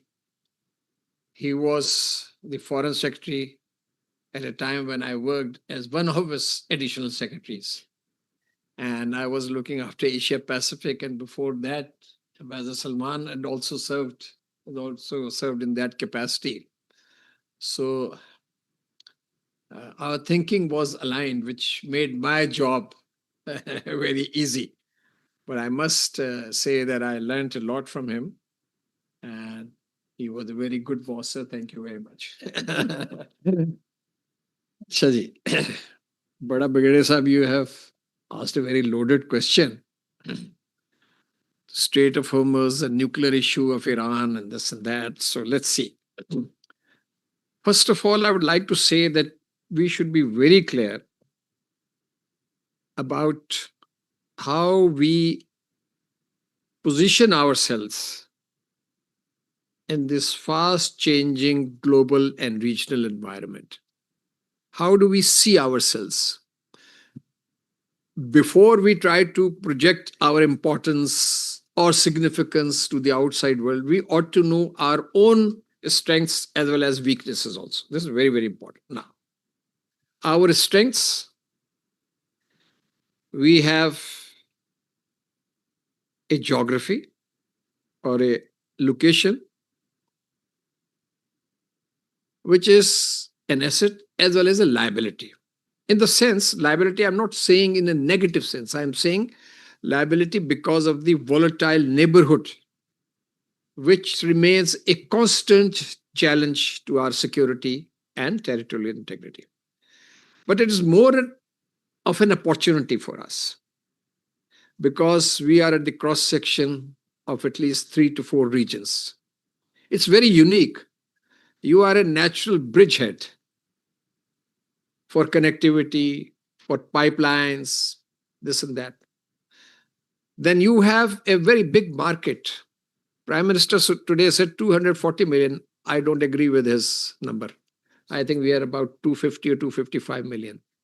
And the way we are growing, we are going to be number 5th or 4th in 50 years. But that is not my yardstick of, a country's development, frankly. You have a talented youth. All of them are sitting here. They're very innovative, very creative. You have natural resources which are there beneath under soil, minerals, metals, whatnot. And then you have a strong military. You are a nuclear power. And despite huge obstacles in the past and challenges, we have acquired this capability of deterrence, which forbids any adversary, any enemy to dare you. So these are all positives. This is what should give confidence to our younger lot, because I see and I hear a lot of doom and gloom. ठीक है, तो अपने ज़हनों को पहले clear करें कि इस मुल्क ने, एक तो आप लकी ये हैं कि आप इंडिपेंडेंट हैं, आज़ाद हैं. कायदे आज़म ने आपको एक मुल्क दिया था. जो रोल आप लोगों को प्ले करना चाहिए था वो शायद हमने प्ले नहीं किया, लेकिन जो हो गया वो भी बहुत कुछ किया आपने. But you have to go far. So please believe in yourself. Number 1, when you believe in your strengths, your potential, your resource endowment, your manpower endowment, only then can you sell that narrative to outside world. This is number 1. Let's talk about the Strait of Hormuz. On Gwadar, we vacillated. Okay. We gave Gwadar to China in the first phase in early 2000. हमने Chinese को कहा, उस जमाने में Chinese को इतने कीन नहीं थे गवादर में आने के लिए. ये भी हिस्टोरिकल रिकॉर्ड है, जब सामने आ चुका है. लेकिन हमने उनको कन्विंस किया. हमने कहा कि आप, एक जमाने में तुमने गवादर को अमेरिका को भी पेश किया था. वो पुरानी बात है, लेकिन 60s में है जी. हाँ, खैर इसको छोड़ दे. लेकिन रिसेंट हिस्ट्री की मैं बात कर रहा हूँ. आपने गवादर को चीन को दिया. चीन ने यहाँ पर 250 मिलियन या से ज्यादा की इन्वेस्टमेंट की फर्स्ट फेज में. उसके बाद आपने काम नहीं किया, चीनी छोड़ के चले गए, या आपने फिर उसको सिंगापुर पोर्ट अथॉरिटी को दे दिया. अब डायनेमिक्स समझने की जरूरत है, किधर चीन और किधर Singapore. Singapore has contributed immensely to China's economic development in the form of special economic zones. आप काउंट करें कि कितनी, ये गूगल पे देख लें, इस वक्त मुझे याद नहीं है, उसको देख लें कि कितनी मीटिंग्स हुई हैं between Deng Xiaoping and Lee Kuan Yew, and how Lee Kuan Yew of Singapore, जिसने बनाया सिंगापुर को, कि वो चाइना के बारे में क्या कहते थे. उनकी सारी चीजें मौजूद हैं. और क्या डेंग ज़ाओपिंग ने वहां से क्या सीखा, क्या लेकर आया वो मुल्क को, जो फिर आगे ये रिफॉर्म एंड ओपनिंग अप शुरू. अच्छा, तो कहना मैं ये चाह रहा हूं कि आपने सिंगापुर पोर्ट अथॉरिटी को दे दिया. अच्छा, वो बात नहीं चली. तो लुक एट द पॉलिसी, आप वैसिलेट कितना करते हैं. ये मैं क्रिटिसिज्म इसलिए कर रहा हूं ताकि हम इंट्रोस्पेक्ट करें अपनी गलतियों से. अगर जो कौम सीखती नहीं है ना, वो फिर गलती पे गलती करती चली जाती है. अच्छा, आपने सिंगापुर पोर्ट अथॉरिटी को दिया, वो नहीं चली पोर्ट, ठीक है. फिर आप आए, बिल्कुल सही बात है कि जरदारी साहब के ज़माने में फर्स्ट टेन्योर में 2013 में इसको पोर्ट को फिर चाइनीज को दिया गया. अब जो कुछ भी अब तक हुआ है गवादर में, پچھلے 10-12 سال میں جب سے سی پیک شروع ہوا ہے وہ آپ کے سامنے ہے. وہ کہا جاتا ہے کہ گوادر میں کام نہیں ہوا, یہ نہیں ہوا. گوادر میں اگر کام نہیں ہوا تو وہ پورٹ کیسے بن گئی ہے؟ کس نے بنائی ہے؟ چائنا نے بنائی ہے نا. اچھا, وہ ایئرپورٹس, موسٹ ماڈرن ایئرپورٹ کس نے بنایا ہے؟ وہ چائنا نے بنایا, فری آف کاسٹ گرانٹ پہ بنایا ہے. وہ جو فری زون ہے وہ کس نے ڈیولپ کیا ہے؟ چائنیز نے بنایا ہے. وہاں جو اسکول ہے یا ہاسپٹل ہے یا وہ ڈیسیلینیشن پلانٹ ہے یا جو بجلی اور پانی کا مسلسل ایک مسئلہ ہے, ہم نے تو کچھ نہیں کیا اس کو ریزالو کرنے میں. ٹھیک ہے, وہ چائنیز نے جو کچھ کیا ہے. اس کے بعد چونکہ سیکورٹی سچویشن وہاں بڑی ڈائر رہتی ہے تو ان کو ہم نے ایک قسم کا ایک انکلیو میں بند کیا ہوا ہے, تو وہیں وہ آپریٹ کرتے ہیں, وہیں وہ چلتا ہے. آپ گوادر کا پوٹینشیل اس وقت لے کر آئیں گے جب آپ out of the box thinking کریں گے. مطلب مجھے اس چیز کی لاجک نہیں سمجھ آتی کہ ہم نے گوادر ایئرپورٹ بنوا لیا, اب سال ہونے والا ہے اس کو, ابھی تک ہمارے سامنے کوئی پالیسی نہیں ہے گورنمنٹ کی طرف سے کہ اس ایئرپورٹ کا آپ نے کیا کرنا ہے. اگر کوئی کنسٹرینٹ ہے ابھی کہ ابھی وہ فل فلیشڈ آپریشن وہاں نہیں شروع ہو سکتے, ٹھیک ہے جی, تو آپ یار کوئی ٹورزم کا کام شروع کریں, کوئی چارٹر فلائٹ شروع کر دیں چائنا سے, آ جائیں گے Gwadar. Security is not such a big issue that you blow it up کہ جی وہ سیکورٹی نہیں ہو سکتی. اگر آپ ہر جگہ چیک پوسٹ بنائیں گے تو وہ تو دوسرا نہیں آنا چاہے گا نا, وہ تو کہے گا کہ یہاں تو بہت زیادہ پرابلم ہے. تو all these things are doable but we don't think out of box. This is our problem. Now Gwadar, ابھی دیکھیے آپ گوادر, یہ جو اسٹیٹ آف, یہ جو ایران کرائسس شروع ہوئی ہے اس میں آپ دیکھیں گوادر کی امپورٹنس کس طرح ایک دم بڑھ گئی. ٹھیک ہے, in the entire 1 year last year you did not handle as much cargo as you have done it in 1 month. آپ اس کی دیکھ لیجئے جو فگر آئی ٹنیج کی, اور وہ اس کی ٹرانسشپمنٹ, اور وہ وہاں اب وہ ہمارے لوگوں نے شروع کر دیا ہے گوادر ایئرپورٹ کو آپ بنا لیں. بھائی گوادر پورٹ کو بنا لیں تو وہ ایک دم تو اس کا انفراسٹرکچر نہیں بن جائے گا نا, even for transshipment. When you have wasted last 10 years not doing much, dredging کی پرابلم تھی, ڈریجنگ نہیں ہوئی 2-2.5 سال وہاں پر. ٹھیک ہے جی, بیٹھے رہے ہم. تو اگر انفراسٹرکچر آپ نے بنانا بھی ہے تو اس میں تو کریش پروگرام آپ کو کرنا ہوگا نا, کہ بھائی فرام ناؤ آنورڈس 1 سال کے اندر ہم نے اس کا جو انفراسٹرکچر ہے اتنا ماڈرنائز کر دینا ہے گوادر کا کہ ہم اپنا وہاں اس سائڈ پہ تو وہ جو بندرگاہیں ایران کی اور دوسری دبئی کی وہ کرپل ہو رہی ہیں, چابہار, بندر عباس, ان کو پرابلم ہے. تو اس سے فائدہ اٹھائیں آپ اپنے ملک کے لیے, نیشنل انٹرسٹ میں, اور اس کو جلد سے جلد کام کریں. نہیں سمجھ آتی تو چائنیز کو دے دیں ٹھیکہ, ان کو کہیں جی آپ 6 مہینے کے اندر ہی پورٹ کھڑی کر دیں, کھڑی کر دیتے, میں آپ کو لکھ کے یا دے دیتا ہوں, کھڑی ہو جائے گی. لیکن کوئی کلیئر تھنکنگ ہونی چاہیے. میں نے جان بوجھ کے آج I try to focus myself in my intervention on Pakistan-China relations and try to contextualize this in the context of changing global dynamics and regional development so that you people sitting here realize the importance of this relationship. لیکن یہ جو میرے 2 ساتھی بولے ہیں, انہوں نے بہت اچھی باتیں کی ہیں, ایمبیسڈر نگمانا نے اور اپنا معین نے, اور کیا کہتے ہیں پھر محمد علی صاحب نے ایک پرسپیکٹو دیا. تو یہ چیزیں, یہ سیلف کرٹیسزم بڑا ضروری ہوتا ہے. مسٹیک سے, کورس کریکشن مسٹیک سے لرن کرنا ہے. اب سر بات یہ ہے کہ ہم یہ کر سکتے ہیں. آپ یہ اگر کر لیں فی الحال تو باقی باتیں تو بعد میں ہو جائیں گی نا, کہ strait of Hormuz, I don't know what will happen, but my own feeling is that this strait thing will work out. It's a matter of time. It can not be closed indefinitely. It cannot be closed indefinitely. So, and Iran is very shrewd. Iran is talking to Oman because both of them are littoral states.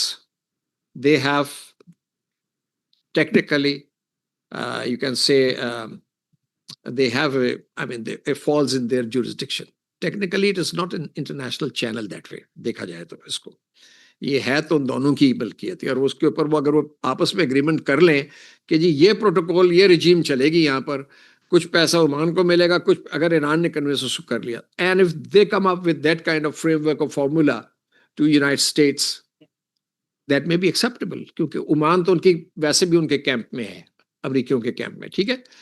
جب آپ نے nuclear issue کی بات کی, جی nuclear پہ تو مور دین امریکہ, یہ تو ایک ڈیوپ تھی. It was an alibi to go in to Iran. میری ناقص رائے میں نیوکلیر کو تو ایک بہانہ بنا کے ایران کے اوپر حملہ کیا گیا. مین ایشو تو یہ ہے کہ وہ اسرائیل کا ایشو ہے. اسرائیل ایران کو تھریٹ سمجھتا ہے فار گڈ اور بیڈ ریزن. ٹھیک ہے, وہ اس کو پتا ہے کہ یہ ایران ہی ہے جو ایک کھڑا رہا ہے مسلم دنیا میں. ٹھیک ہے نا جی, پچھلے 47 سال سے ان کے اندر جان ہے. تو جو گریٹر اسرائیل کا کانسیپٹ ہے وہ کیسے آگے چلے گا اگر ایک مسلم ملک جو اتنا تگڑا کھڑا رہے گا اور اس کو ریزسٹ کرے گا. تو انہوں نے ایران کو ہر حال میں ختم کرنا ہے, توڑنا ہے, جو بھی کرنا ہے. وہ ان کی یہ ڈیزائن ہے, کامیاب ہوتے ہی نہیں ہوتے مجھے نہیں پتا. تو نیوکلیر جو ایشو ہے اس پہ اسرائیل تو کبھی نہیں وہ ہونے دے گا, اور امریکہ بھی نہیں ہونے دے گا, بیکاز دونوں کی آپس میں. تو اور پھر اس کا ہمیں بھی کوئی فائدہ تو ہے نہیں کہ اگر ایران نیوکلیر بن جائے. I don't think we have achieve this parity, and as Mr. Muhammad Ali said, a semblance of strategic balance in South Asia. تو ہمارے لیے تو دونوں سائڈ پہ ایک پرابلم کھڑی ہو جائے گی, ایک تو انڈیا ہے اور ادھر دوسرے, اور باقی پھر یہ ڈومینو افیکٹ ہوتا ہے. اس کا ڈومینو افیکٹ نہیں, اس کا ٹریگر ہوگا. Then other countries like Japan and South Korea, they are in advanced stage. They can nuclearize.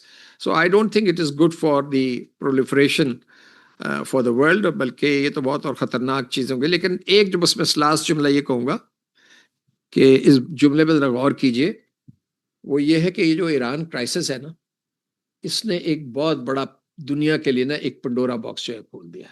اب ایک ایشو نہیں ہے, اب سینکڑوں ایشو سامنے آئیں گے, اور آپ یہ دیکھیے گا کہ اس میں ہمیں بھی اپنے آپ کو ایڈجسٹ کرنا پڑے گا, پاکستان کو, اور نیویگیٹ کرنا پڑے گا اپنی پالیسی کو, اور دنیا بھی اس سے ایڈجسٹ کرے گی. Thank you. میڈم آپ کچھ کہنا چاہ رہے ہیں؟ نہیں, وہ آلریڈی میں نے تو کہہ دیا تھا آلموسٹ آلریڈی.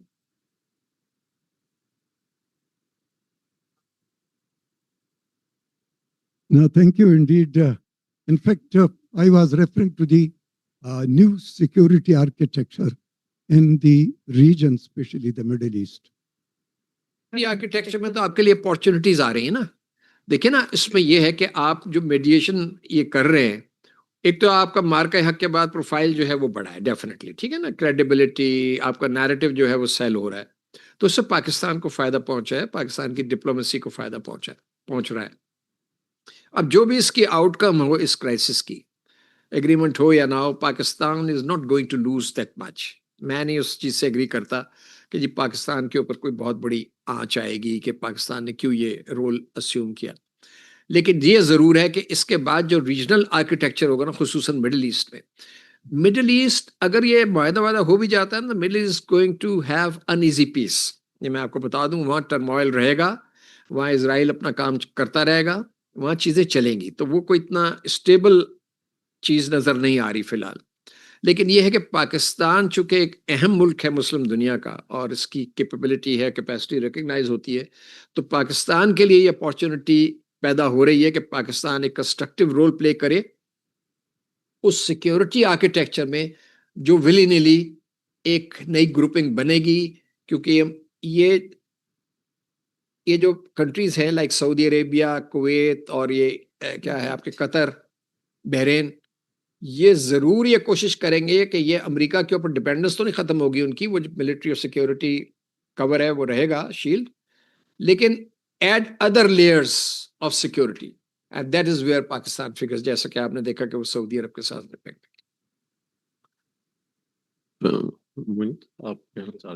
شکریہ سر. جسٹ ٹو کمپلیمنٹ جو بیسر مسعود صاحب کہہ رہے تھے کہ اپرچونیٹیز تو کریٹ ہوتی ہیں.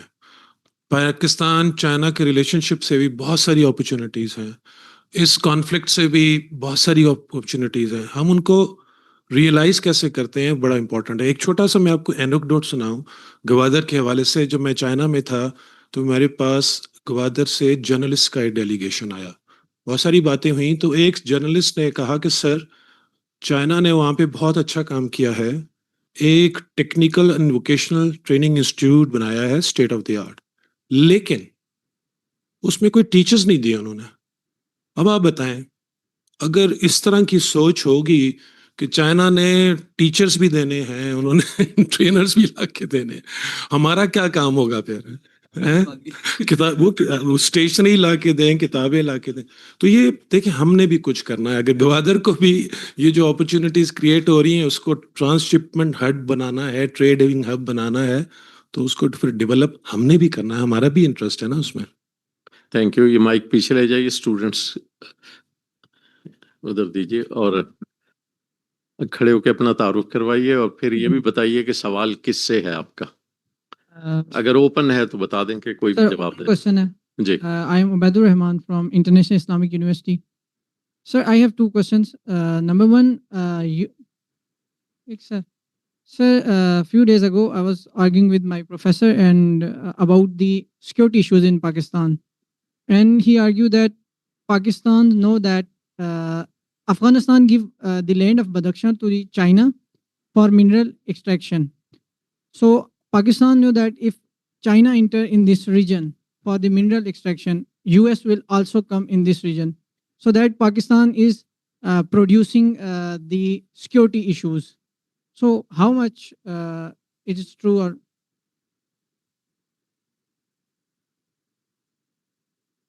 اوکے جی, پورا کر لیجیے. دیٹس وائی انہوں نے کہا کہ اس وجہ سے پاکستان یہاں پہ سیکورٹی ایشوز پیدا کر رہا ہے تاکہ افغانستان کے ساتھ وہاں پہ سیکورٹی ایشوز رہے اور چائنا اس علاقے میں پورا انٹر نہ ہو سکے, کیونکہ اس کی وجہ سے یہ نہ ہو کہ یو ایس بھی یہاں پہ انٹر ہو جائے. سر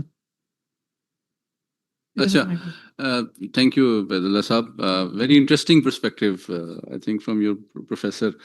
اچھا دیکھیں,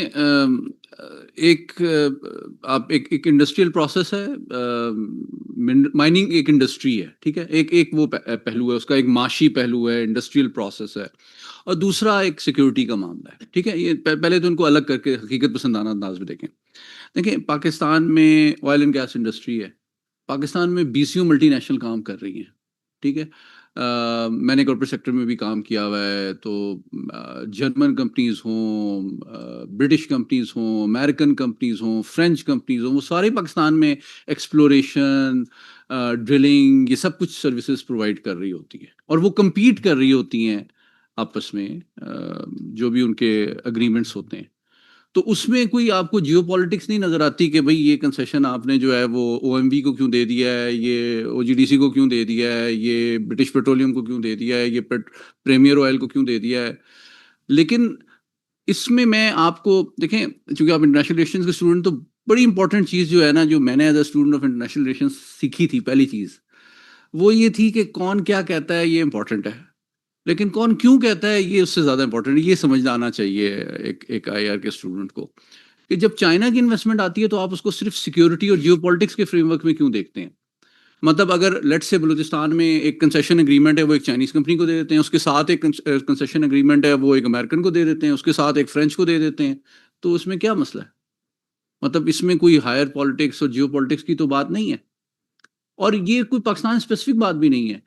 مطلب آپ مڈل ایسٹ میں چلے جائیں, مطلب یو اے ای ہے, یہ سارے جو آئل پروڈیوسنگ کمپنیز ہیں, کنٹریز ہیں, وہاں پہ فورن انویسٹمنٹ بہت سے کنٹریز کی ہے, وہ ایک کمپیٹیٹیو پروفیشنل ایک چیز ہوتی ہے. ایک تو یہ والا پہلو ہے. تو اس میں سمجھتا ہوں کہ بہت زیادہ کنسپریسی تھیوری نہیں ہونی چاہیے, اور ہمیں تھوڑا سا نا, ہمارے اتنے زبردست جو ڈپلومیٹس ہیں ان کے بہت زبردست نیگوسیشن سکلز ہیں اور انڈرسٹینڈنگ ہے ہمارے سیکورٹی کنسرنس کی, اس کو بھی ٹرسٹ کرنا چاہیے. یہ آئدر اور نہیں ہے. اگر بلوچستان کے اندر کہیں مائننگ ہو رہی ہے تو ایک کنسیشن اگریمنٹ امریکن کمپنی کو بھی مل سکتا ہے, اس کے ساتھ ایک چائنیز کو بھی مل سکتا ہے, ایک اس کے ساتھ کسی رشین کو بھی مل سکتا ہے, تو کوئی مسئلہ نہیں ہے. It's not either or. تو we should also, I think یہ امپورٹنٹ بات ہے جو میں نے تھوڑا سا اپنی ٹاک میں بھی پارٹلی مینشن کرنے کی کوشش کی. ایک تو میں نے کوشش کی یہ بتانے کی, دیکھیں ہمیں جو عادت ہے نا, ہیبٹ ہے ہماری, کہ we look for external solutions to domestic problem, اس سے ہمیں ریکور کرنے کی ضرورت ہے. اور ہمیں ایک ڈپینڈنس سے نکل کے دوسری ڈپینڈنس میں جانے کے بجائے گریٹ پاور پالیٹکس میں گریجولی انٹر ڈپینڈنس کی طرف جانے کا گول ہونا چاہیے. اس کے لیے آپ جیسے لوگوں کو تیار ہونا چاہیے کہ آپ اگر آئی آر کے اسٹوڈنٹ ہیں تو آپ کو جو ہے انشاءاللہ آگے اگر آپ چائنا میں اسپیشلائز کرتے ہیں, آپ کو چائنا یونیورسٹی میں یا وہاں کے تھنک ٹینک میں جاب ملنی چاہیے. You should aim for that. You should be as good as a Chinese, as an American or as a British. Why not? تو آپ نے جس طرح کہا بھی گیا, ان اپرچونٹی سے آپ نے فائدہ اٹھانا ہے. تو میرا خیال ہے اس میں زیادہ اتنا کنسپریسی تھیوری کے طور پہ نہیں دیکھنا چاہیے. Thank you.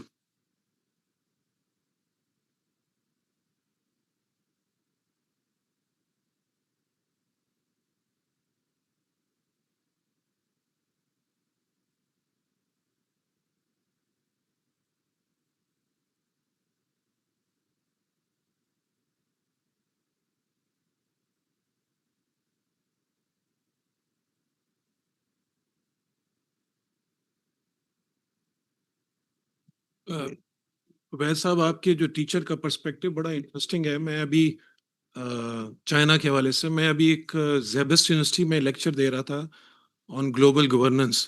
تو وہاں پہ ایک ینگ اسٹوڈنٹ نے مجھ سے پوچھا چائنا کے حوالے سے کہ آپ کا کیا خیال ہے کہ چائنا ایسٹ انڈیا کمپنی بن رہا ہے.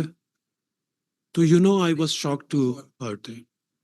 تو مطلب as a students as a researcher اور ایز اے جو آپ پڑھ رہے ہیں انٹرنیشنل ریلیشنس, اسٹوڈنٹس کو یہ چاہیے کہ کوشچن کرنے سے پہلے وہ اس پہ ریسرچ کر لیں کہ جو آپ کہہ رہے ہیں اس کا کیا مطلب کیا ہے. ٹھیک ہے نا, مطلب ایسٹ انڈیا کمپنی کہاں اور چائنا کہاں, کوئی کمپیریزن ہی نہیں ہے نا. تو اسی طرح یہ جو بات آپ کے پروفیسر نے کی, آپ نے نہیں کی, آپ کے پروفیسر نے, اس میں بھی یا تو کوئی بائسڈ ہے, کہیں کوئی چیز انہوں نے پڑھ لی ہے, کوئی غلط چیز, اس سے ان کا یہ نوشن بن گیا ہے. But you need to research and deep کہ یہ چیز صحیح بھی ہے کہ نہیں ہے. ٹھیک. جی اگلا سوال آپ.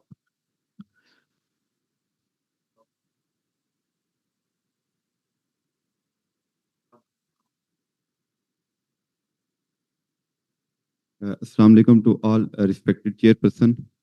My name is Muhammad Haider and I am a student of International Islamic University Islamabad and doing my bachelor's degree in the discipline of international relation. Sir, I have a question that in Pakistan, the education system lack technical negligence. So is it possible that Pakistan is in collaboration with China to boost innovation and technology in education sector to boost the economy of Pakistan and to innovate new things in Pakistan? جی بیٹا, آپ نے بڑا اچھا سوال کیا, کیونکہ naturally آپ young لوگوں کے لیے بہت امپورٹنٹ ہے. لیکن دیکھیں, اس کے لیے آپ کو سسٹم چینج کرنے کے لیے مائنڈ سیٹ پہلے چینج کرنا ہے. انفارچونیٹلی ہمارا جو ایجوکیشن سسٹم ہے وہ آپ کو نہ انٹرپرینور بننے کے لیے انکریج کرتا ہے, اب تھوڑا تھوڑا چینج ہوا ہے, اور نہ ہی وہ آپ کو انکریج کرتا ہے کہ آپ ووکیشنل ٹریننگ کی طرف جائیں. اب اس میں باقی جو ملک ہیں جیسے چین ہے, جیسے سب سے بڑا جو ووکیشنل ٹریننگ کا تو جو ماڈل ہے وہ جرمنی کا ہے. لیکن ہمارے ہاں سسٹم یہ ہے کہ ہماری سائیکالوجی یہ ہے کہ جب تک وہ کوئی بی اے نہیں کر لے گا, چاہے وہ جس مرضی ارریلیونٹ چیز میں کرے اور اس کی جاب نہ آگے ملے. لیکن ہمارے یہ ہوتا ہے کہ بچے نے جی وہ جی 14ویں پاس کر لیے, تو وہ مائنڈ سیٹ, بیکاز ہمارا مائنڈ سیٹ سروس پرووائڈرز جو ہے وہ نوکری وہ ریلیٹڈ ہے. ہم ہر چیز کو ہاتھ سے کام کرنے کو اتنی اہمیت نہیں دیتے اور نیچا سمجھتے ہیں. اب جہاں تک چائنیز کا سوال ہے, ہمارا ان سے ایک نہیں 2-3 بہت بڑے بڑے ایگریمنٹس ہوئے ہیں. ان کی جو سب سے بڑی تھینجن میں یونیورسٹی ہے جس کے ساتھ پوری دنیا کے ساتھ ان کے ایگریمنٹس ہیں, ہمارے ساتھ بھی ان کا ایگریمنٹ ہے. اور یہاں پورے پاکستان میں کئی انہوں نے ووکیشنل ٹریننگ انسٹیٹیوٹس کھولے ہیں, اسپیشلی ان علاقوں میں جہاں ان کے پروجیکٹس ہیں along the CPEC route. لیکن اس سے بھی فائدہ اٹھانے کے لیے پہلے آپ کو اپنے اسکولوں میں کالجوں میں چائنیز لینگویج انٹروڈیوس کرنی پڑے گی. دوسرا, آپ کو یہ دیکھنا پڑے گا, اپنا مائنڈ سیٹ بنانا پڑے گا کہ لوگوں کو کہ ایک بچہ ہے, اس نے جب اے لیول کر لیا ہے یا جب اس نے میٹرک کر لیا ہے تو کیا اس کی کیپیبلٹی ہے, اس کا ایک مائنڈ سیٹ ہے کہ وہ آگے انٹلیکچوئل کام کرے, بی اے کرے, ماسٹرز کرے, پی ایچ ڈی کرے, پھر آگے نوکری نہیں ملی تو کیا کرے گا.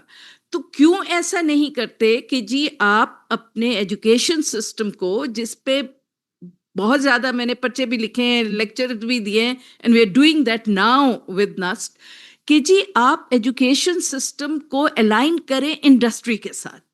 کہ جی آپ اسٹوڈنٹس لیں جنہوں نے ایف اے کیا ہے یا وہ کیا ہے بی اے میٹرک کیا ہے, اس کے بعد وہ نہیں پڑھنا چاہتے, لیکن آپ ان کو لے کے جائیں, ان کو ٹیکنیکل انسٹیٹیوٹس کے ساتھ الائن کریں جن کو انڈسٹری جو ہے وہ اسپانسر کرے, کہ جب وہ انٹرنشپ کر رہے ہیں, سیکھ رہے ہیں, انہیں کوئی تھوڑا سا اسٹائپنڈ ملے, اور اس کے بعد اسی انڈسٹریز میں ان کی کھپت ہو ود دی پاسبلٹی کہ ایٹ اینی اسٹیج اگر وہ دوبارہ ایجوکیشن کی طرف آنا چاہیں تو انہیں پھر ایڈمیشن مل سکے. جرمنی میں جو ان کی اتنی سخت آج کل سب سے زیادہ بڑا انڈسٹریل ڈیولپمنٹ وہ جرمنی کا ہی ہے, تو وہ اس وقت ہوگا. تو اس میں آپ 10,000 لا کے بنا لیں وہ جو ٹیکنیکل ووکیشنل ٹریننگ انسٹیٹیوٹس, جب تک آپ کا مائنڈ سیٹ نہیں چینج ہوگا نا, یہ کبھی نہیں آپ کا, وہ اس کا فائدہ کوئی نہیں ہے. چین نے تو بہت سارے ایگریمنٹس بھی کیے ہوئے, بنائی بھی ہوئی ہیں, لیکن ہم ان سے مستفید نہیں ہو رہے. ہمارا وہی آئیڈیا کہ جی بابو بن جائے, کلرک بن جائے, لیکن بس کوئی سرکاری نوکری مل جائے, تو ایسے نہیں ہوتا. اچھا ایک چھوٹا کمنٹ اس پہ. پہلی بات تو یہ ہے کہ چین نے انہوں نے اپنا 15 5-year پلان لانچ کیا ہے ابھی اس سال, 5 سال کا منصوبہ. اس میں انہوں نے جو R&D کے اوپر اپنا ایکسپینڈیچر ہے وہ 7% اینولی بڑھا دیا GDP کا. اچھا, یہ نمبر 1. نمبر 2, ہواوے کی بات کی. اچھا میں R&D پہ بتا دوں آپ کو, ایک تو یہ 7% GDP ہو گیا, اپنے فگرز دیکھ لیجیے گا آپ. امریکہ سے اب وہ 3 گنا زیادہ اسپینڈ کر رہے ہیں R&D. اچھا اب یہ تو آپ نے ڈیجیٹل کی طرف. یہاں ہواوے کی بات ہوئی. اس سے پہلے کہ میں آپ کو ایک اور انفارمیشن دوں, ہواوے کا جو ایک سینٹر ہے شیزن میں R&D کا, اس میں 30,000 ریسرچرز کام کر رہے ہیں. 30,000 صرف ایک سینٹر میں, جا کے اسپیشل اکنامک زون بنا ہے. ٹھیک ہے جی, 30,000 صرف ایک سینٹر پہ.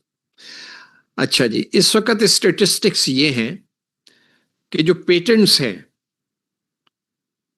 وہ 70% چائنا پروڈیوس کر رہا ہے انٹرنیشنلی. ٹھیک ہے, AI کی فیلڈ میں دنیا میں جو سائنٹسٹ ہیں اس میں 50% آر چائنیز سائنٹسٹ. بس میں نے کہا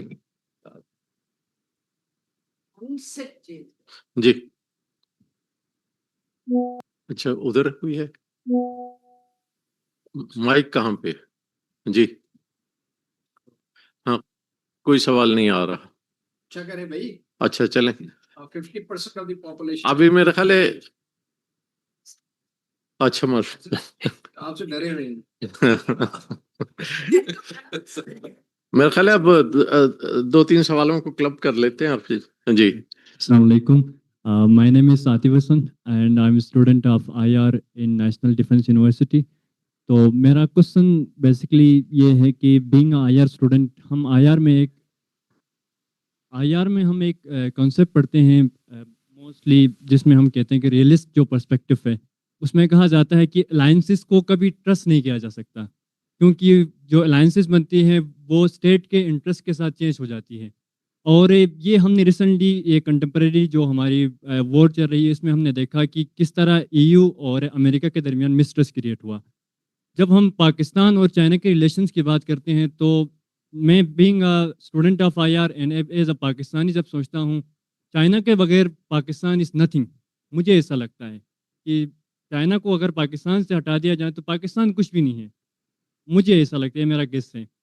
اور ایک کل کو اگر سپوز کرتے ہیں ہماری کوئی مسٹرس کریٹ ہو جاتی ہے چائنا کے ساتھ, اور اس وقت پاکستان کا کیا؟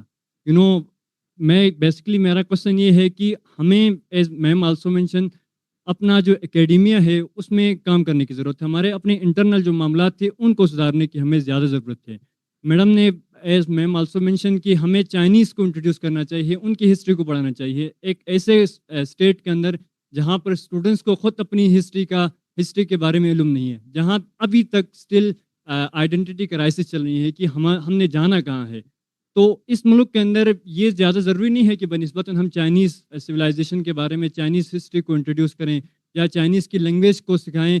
ہم اپنی لینگویج کو اور اپنے جو اندرونی جو مسائل ہیں ان کو زیادہ پروموٹ کریں اور اپنے انسٹیٹیوٹ کو زیادہ اسٹرانگ کریں, کیونکہ کل کو یہ مسٹرس کریٹ ہو سکتا ہے. اور ایز آئی مینشنز کی انٹرنیشنل ریلیشنز کے اندر یا انٹرنیشنل جو افیئرس ہیں اس میں مسٹرس کریٹس ہو سکتے ہیں with the change of the national interest. So there's my question. نہیں میں اس کا جواب نہ دے دے. چلیں اچھا, بیکاز پہلے تو بیٹا آپ کو یہ مس پرسیپشن کدھر سے آ گیا کہ پاکستان جو ہے وہ چائنا کے بغیر کچھ نہیں ہے. دیکھیں پاکستان تو اس وقت بھی تھا جب چائنا کچھ بھی نہیں تھا. تو یہ جو ہے یہ اور دوسرا یہ بھی جب آپ چائنا کی خاص طور پہ بات کرتے ہیں تو پلیز ایک ورڈ کو اپنے ڈکشنری میں سے نکال دیں. چائنا ایلائز نہیں بناتا اور ہم چائنا کے ایلائی نہیں ہیں, ہم پارٹنر ہیں. دیر از اے ڈفرنس. الائنس نہیں ہے, یہ پارٹنرشپ ہے, اور پارٹنرشپ اور الائنس میں بہت زیادہ فرق ہوتا ہے. دوسری بات, کیونکہ ٹائم بہت کم ہے, میں نے اپنے گرینڈ سن کو بھی اٹھانا ہے, تو میں چھوٹا سا آپ کو جواب دیتی ہوں. آپ نے کہا جو ایک بہت بڑا غلط مس پرسیپشن ہے کہ امریکہ کا اور EU کا ڈفرنس آف اوپینین آ گیا یہ اس جنگ کے بعد. یہ اس طرح نہیں. ٹھیک ہے, میری 5 پوسٹنگز رہی ہیں یورپ میں. I am the longest serving in Europe as well. تو یہ بہت سٹل چل رہا تھا, اور یہ پچھلے 20 سال سے 25 سال سے تو بہت سرفیس ہو رہا تھا اوپر. وہ ایک مینیج ہو رہی تھی چیزیں, اور یہ ٹرمپ کے پہلے دور میں یہ بہت زیادہ ابھر کے چیز سامنے آ گئی تھی. اور اس پہ اتنے آرٹیکلز بھی لکھے گئے, کتابیں بھی چھپی ہیں کہ یہ ٹرانس اٹلانٹک ریلیشن شپ جو ہے یہ فزل آؤٹ ہو رہی ہے, اور اس کی اپنی ایک پوری تاریخ ہے, اپنے ایک ریزنس ہے. تو یہ صرف ایران وار کی وجہ سے یہ بوائل آؤٹ کا آپ سمجھیں کہ وہ دا لاسٹ اسٹرا والی بات ہے, لیکن یہ اسپلٹ پچھلے 25 سال سے نظر آ رہی تھی. تو بس باقی اور باتیں کرنے کا اس آپ نے جانا بھی ہے, تو آخری دو سوال جی اکٹھے نہ کر لیں, ابھی کلب کر کے پھر, چونکہ ٹائم تھوڑا ہوتا جا رہا ہے. آپ بتائیے جی سوال. This is Shifa Mughal speaking, doing PGD postgraduate diploma in IR from NDU. I would like to ask from Sir Masood Khalid, I would not consider this as a question, but I would rather consider this as an informative talk further to enhance my knowledge. Sir, you mentioned that the destinies of Pakistan and China are closely linked. What practical steps should future leaders and intellectual talks to further strengthen the mutual trust and long-term strategic cooperation between the two countries? Also, you mentioned that Pakistan should be becoming a world dollar economy in 5 to 8 years. What concrete macroeconomic reforms make the realistic given Pakistan's current debt and fiscal constraints? Thank you. جی اگلا سوال ادھر سے ہی تھا, پہلے یہ ان کے ہو جائیں. جی آپ. السلام علیکم.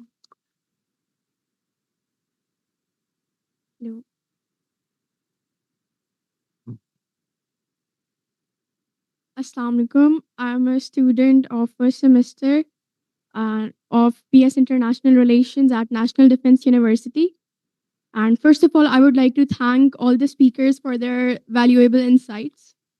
Drawing from today's discussion about Pakistan-China's 75-year ironclad partnership, focusing on CPAC 2.0, Gwadar Port, defense cooperation, and domestic ownership, what would you consider the most important priority for Pakistan in the next 25 years to make this relationship truly transformative? میں ایک آخری سوال لے لوں جی, آپ کھڑے, یہ 1 minute, یہ بہت دیر سے منتظر ہیں. جی جی جی کھڑے ہو کے بتا دیجیے. جی تھینک یو ویری مچ. میں راج الحمید ناصری نام ہے, اور لاکھنؤ یونیورسٹی میں پالیٹکس اینڈ IR پڑھاتا ہوں. Previously I worked as research coordinator here at IPS. کچھ کمنٹس میں نے سنے ہیں, تو میرا بھی کمنٹ ہے اس حوالے سے. میڈم نغمانہ کو میں کمپلیمنٹ کروں گا اس حوالے سے کہ چائنیز اسٹڈیز کو کریکولم کا حصہ ہونا چاہیے, کیونکہ میں پریفریز میں پڑھاتا ہوں. کیپٹل میں تو اسٹیٹ نیریٹو پڑھاتے بھی ہیں اور یہاں پہ ایبزارب بھی ہوتا ہے, لیکن پریفریز میں یہ مسئلہ ہے کہ جو لوگ پڑھاتے ہیں وہ مس انڈرسٹینڈنگ کی وجہ سے یا کمیونیکیشن گیپ کی وجہ سے چائنا کو لارڈ سمجھ رہے ہیں اور ان کو لارڈ پڑھا رہے ہیں. ٹھیک ہے, وہ تو کچھ لوگ ایسے ہیں جو اس بات کا بھی مذاق اڑاتے ہیں کہ sweeter than honey, higher than Himalayas and deeper than seas. تو ان چیزوں کو بچوں کو سمجھانے کے لیے میرا خیال ہے کہ HEC لیول پہ اور ایلیمنٹری اینڈ سیکنڈری لیول پہ یہ کریکولم کا حصہ ہونا چاہیے. Thank you. میرا خیال ہے سوال تو بہت لوگ منتظر ہیں. अच्छा चलें वो ये आप जी जी जी जी हाँ जी जी Assalamu alaikum. My name is Abid Kakar.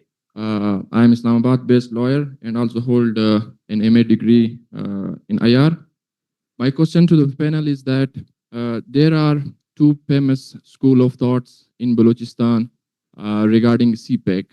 Number one is that CPEC is a game changer for Balochistan in particular and for Pakistan in general.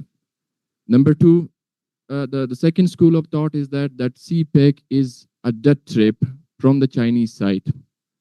So being a student of law and IR, I am neither optimistic nor pessimistic in this case. So I believe that I believe in none of this. I believe in none of the idea because we have been hearing since 2013, since the inception of CPEC, that it is a game changer in Balochistan, that it will change the fate of Balochistan. So humbly, I consider it as a cosmetic package from the Chinese side, because if we look at the condition of local masses of Gwadar and Balochistan, it is clearly evident that it is a cosmetic package. If we look at the Bostan economic zones, it is present on papers rather than to be on the grounds. Just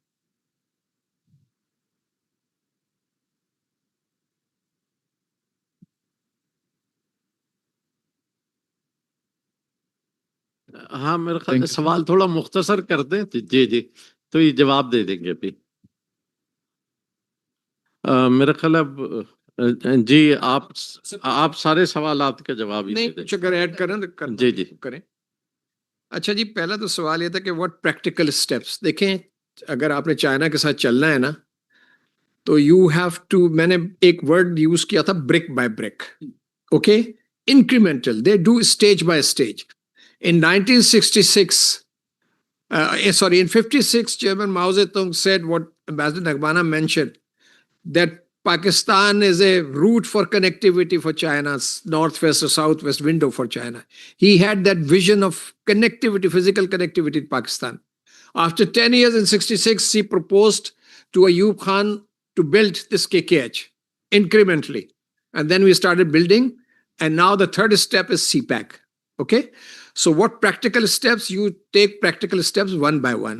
आपके अंदर इतनी जान नहीं है, आपके अंदर इतनी capacity नहीं है, सॉरी टू से दिस, कि आप कोई बहुत बड़ा एजेंडा लेके चलें। ठीक है, आपने शुरू में, मतलब क्रिटिसिज्म नहीं, मैं इसलिए कहता हूँ सेल्फ क्रिटिसिज्म बड़ा जरूरी है इंट्रोस्पेक्शन के लिए। आपने जब स्पेशल इकोनॉमिक जोन्स की बात की थी तो आप शुरू हुए थे 9th जोन से, ठीक है। उसके बाद आपने शॉर्ट लिस्ट किया 3 कि 3 बनाएंगे हम पहले, उसमें से 3 में से अभी तक एक भी ऑपरेशनलाइज नहीं हुआ पूरी तरह। तो मेरा मतलब है कि डोंट डू अनएम्बिशियस, मतलब इस किस्म की चीज़ें अनरियलिस्टिक जो हो नहीं सकती। तो प्रैक्टिकल स्टेप ये है कि पाकिस्तान और चाइना ने एक 5 साल का मंसूबा जो है उसको साइन ऑन किया है पिछले साल, ठीक है। उसको आप देखें तो वो सीपैक को आगे ले जाने का एजेंडा है, उसको पढ़ें कि what is that 5-year plan. And that 5-year plan if you implement, even with this capacity we have 50% of it, you have taken the practical steps to take your CPAC and your bilateral relations forward, number one. And $1 trillion मैंने नहीं कहा, ये ऐसा इकबाल साहब कह रहे हैं। अच्छा जी, उसके बाद क्या सवाल था कि नेक्स्ट 25 years क्या है। नेक्स्ट 25 years पे तो इन्होंने बहुत अच्छा एलेबरेट कर दिया। मैं आई विल नॉट से मच बिकॉज इन्होंने बहुत अच्छे 6 पॉइंट्स दिए। ये 6 नुकाती मंसूबा नहीं है ये 6 नुकाती मंसूबा है सर, जो आगे लेके जाने का है। अच्छा जी, बलूचिस्तान वाला क्वेश्चन तो बड़ा इंटरेस्टिंग है। I would like to, because अच्छा अलायंसेस पे बात की थी। Please keep in mind the Chinese say that we don't have an alliance. Alliance has a military and security connotation. China does not have that with any country except with North Korea. So they say it is a partnership which includes defense cooperation, which includes security cooperation, economic cooperation, but it does not mean कि वो कोई अगर कोई पाकिस्तान पे हमला होगा तो चीनी फौज आ जाएगी, हम वहां चले जाएंगे, इस किस्म की कोई चीज नहीं है। तो प्लीज बी वेरी क्लियर। दूसरी बात, अच्छा जी, ये जो है ना कि बलूचिस्तान गेम चेंजर और a death trap, let me give you a concrete example. China ने लेट 60s में हमें $300 मिलियन का क्रेडिट दिया था, $300 मिलियन का credit, interest free loan for our 5-year plans and for our development, as a result of which you have this HMC and HRF, Texla, etc. Kamra, wo jo bhi hai.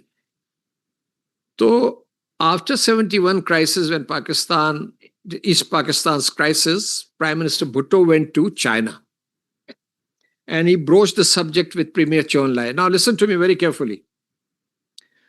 And then, because the subject was raised by Pakistan side by Prime Minister Bhutto, so in a banquet which he hosted for Bhutto, Chou En-lai in his speech said, number one, he said, Mr. Prime Minister, this is not exact quote, but what he said was that that you can pay us back in the next 10 years. And if you cannot pay back in the next 10 years, then perhaps another 10 years. And even if that is not possible, then at the end of the 21st century we'll talk. And it is interesting. मतलब उसका कहने का यह था कि आप हमें publicly embarrass ना करें ये चीज मांग के, because it's not good for friends. And it's not good for you because you also have your self-respect. It doesn't look nice. बातचीत अंदर हो रही है। तो मतलब ये कि अगर वो नहीं आप देंगे तो हम भूल जाएंगे। अब आपने डेट ट्रैप की, देखिए Balochistan, China is not there to change the geo-economic landscape of Balochistan. It is our province. We are responsible for Balochistan's development, right? Federal government as well as the provincial government. China is a development partner. China is doing projects. When China goes to Cambodia or China goes to Bangladesh, they do not change the economic map of that country. You are surrendering your economic sovereignty to a foreign country. No. So game changer, but please be realistic. Compare, despite terrorism, militancy, and systemic problems in Balochistan, systemic, I'm saying, what Gwadar and what CPAC has achieved in Balochistan. You have concrete projects before you. Yes, इसको आप कह सकते हैं कि 50 से 55% progress हुई है, could have been better, but there were obstacles and impediments. अभी भी वो प्रॉब्लम चल रही है। अभी भी ये जो एक साहब ने कहा कि वो मिलिटेंसी इसीलिए वहां की जा रही है ताकि वो प्रोजेक्ट्स जो हैं वो आगे ना चलें चाइना के। ठीक है, इट्स अ डिलिबरेट मूव। आपको पता क्या हो रहा है टीटीपी के जरिए और बीएलए के जरिए। I mean it's before you. Second thing, debt trap. You know how much is the debt we owe to China? Cumulative. उसमें different kinds of loans हैं. It's not more than 9 to 10% of our overall debt which we have. Maybe slightly up now. आप latest figures खुद check कर लें. आपका जो main foreign loan portfolio it comprises of IMF and world financial commercial banks. जो आपने लिए हुए, कोई आपने गल्फ से लिया हुआ है, कोई आपने क्रेडिट स्विस से लिया हुआ है, दूसरे बैंक से लिया है। तो डेट ट्रैप क्या हो रहा है आपको? आप अगर डेट तो चाइना ने भी लिया था वर्ल्ड बैंक से शुरू में, जब अपनी डेवलपमेंट शुरू की। हम डेवलपिंग कंट्रीज हैं, हमें चाहिए होता है लोन की यूटिलाइजेशन सही होनी चाहिए। ये इंपॉर्टेंट चीज है कि वो लोन जो जिस चीज के लिए लिया जा रहा है वो उस मकसद के लिए इस्तेमाल हो। So I think are you from Balochistan? Yes, I think I humbly request you to please don't fall prey to this kind of propaganda and misinformation. Do your own research and see what is, if Balochistan develops, whether it is through China or whether it is through Recordec, who will benefit? It's the Balochi people people of Balochistan will benefit and Pakistan will benefit from. Thank you very much. जी। हाँ बिल्कुल sir, definitely. लेकिन चूंकि ज़्यादातर यहाँ पे youth मौजूद है तो जो बात सारी की गई है, दो बातें मैं सिर्फ कहना चाहता हूँ। पहली बात ये है कि जैसे पहले एक बात की गई, आपने रियलिज्म की बात की या इंटरनेशनल रिलेशंस की बात की। देखें, एक पहली बात ये है कि हर पावर का और हर रियासत का स्ट्रेटेजिक कल्चर मुख्तलिफ होता है। No two states are identical. تو اس کے ساتھ آپ نے ڈیل بھی اس کے کلچر، ہسٹری اور انٹرسٹ کو سمجھ کے کرنا ہے. یہ شارٹ جواب ہے. تو یہ مرر امیج جو میں نے بھی کچھ گزارش کی تھی کہ یہ امریکہ کی ریپلیسمنٹ یا سبسٹیٹیوٹ نہیں ہے. امریکہ آپ سے جیسے ڈیل کرتا رہا ہے اکنامکلی، ملیٹریلی، ڈپلومیٹکلی، وہ ایک ڈفرینٹ کانٹیکسٹ ہے. اس کا بیہیویئر، اس کا کلچر، ایکسپیکٹیشن آپ سے ڈفرینٹ ہے. چائنا کا اسٹریٹجک کلچر آپ سے ڈفرینٹ ہے. اس لیے میں آپ کو خاص طور پہ کہنا کہ آپ نے یہ سوال لینگویج کا اٹھایا تھا کہ دیکھیں لینگویج کا مقصد یہ نہیں ہے کہ آپ ان جیسے ہو جائیں، لیکن ان کو آپ سمجھیں گے کیسے. آپ انگریزی میں پڑھ کے چائنا کو پڑھیں گے تو آپ امریکن یا western interpretation of Chinese history and thought پڑھ رہے ہیں. جب آپ چائنیز لینگویج پڑھیں گے تو آپ پرائمری سورس اور ایکچوئل اکاؤنٹ پڑھیں گے. یہ آپ بات سمجھ رہے ہیں. اچھا دوسری بات جو بلوچستان کے بارے سے صرف شارٹ کمنٹ یہ ہے کہ دیکھیں آپ کے صوبے میں ایک پروجیکٹ لگتا ہے، لیٹس سے ایئرپورٹ لگ گیا، بن گیا وہاں پہ. اگر میں آپ کی جگہ پہ ہوں یا وہاں پہ کہیں قریب رہتا ہوں کسی گاؤں میں یا شہر میں، تو مجھے کیا کرنا چاہیے؟ مجھے اگر جاب چاہیے تو مجھے دو کام کرنے کی ضرورت ہے. مجھے دیکھنا ہے کہ بھئی میرے گھر کے قریب یا میرے وسائل کے تحت یہاں پہ کیا اپرچونٹیز آ رہی ہیں. تو اس کے لیے مجھے اپنے آپ کو تیار کرنا ہے. ٹھیک ہے، کیا میں تیار ہوں کہ وہ ایئرپورٹ پہ مجھے کوئی جاب مل جائے اچھی؟ ٹھیک ہے، اس کا سکل سیٹ ہے میرے پاس. اچھا اس کا تعلق آخری بات اس حوالے سے ہے کہ آپ 250 پاکستان میں یونیورسٹیز ہیں، میں بھی یونیورسٹیز میں پڑھاتا ہوں، لیکن وہ نالج کے ساتھ ساتھ سکل جو ہے آپ کو سٹیٹس تو دے دیتی ہے وہ masters, M Phil, P H D کا، لیکن آپ کسی ایک پرابلم سالور ہیں. آپ کسی انڈسٹری میں جا کے، کسی تھنک ٹینک میں جا کے، کسی پالیسی انسٹیٹیوشن میں جا کے، آپ سوشل سائنٹسٹ ہیں زیادہ تر، تو آپ مجھے بتائیں آپ کس سوشل ایشو کا آپ سولوشن آفر کرتے ہیں. You can get a job before you graduate anywhere in the world.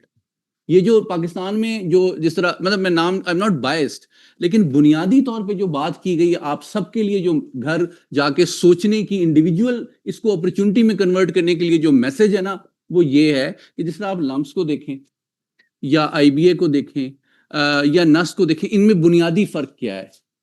ان میں فرق یہ ہے کہ وہ اس نالج اور ڈگری کے ساتھ ساتھ آپ کو وہ سکل سیٹ دیتے ہیں جو کسی سیکٹر میں آپ کو ایک پرابلم سالور بناتی ہے. اگر آپ کو اب دنیا جس طرف جا رہی ہے، ابھی جاب سیکیورٹی، سٹیٹس، پکی نوکری وہ ختم ہو گیا دور.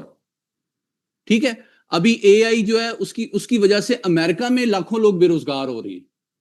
تو try to understand the way the direction in which the world is heading. If you have the skill which you can market to help some industry, some sector, some business, government, تو آپ کو opportunity مل جائے گی. صرف آپ کے degree اور جی پی اے کے اوپر آپ کو اپرچونٹی نہیں ملتی. یہ اب آپ کو سمجھیں you are entering a new phase in life.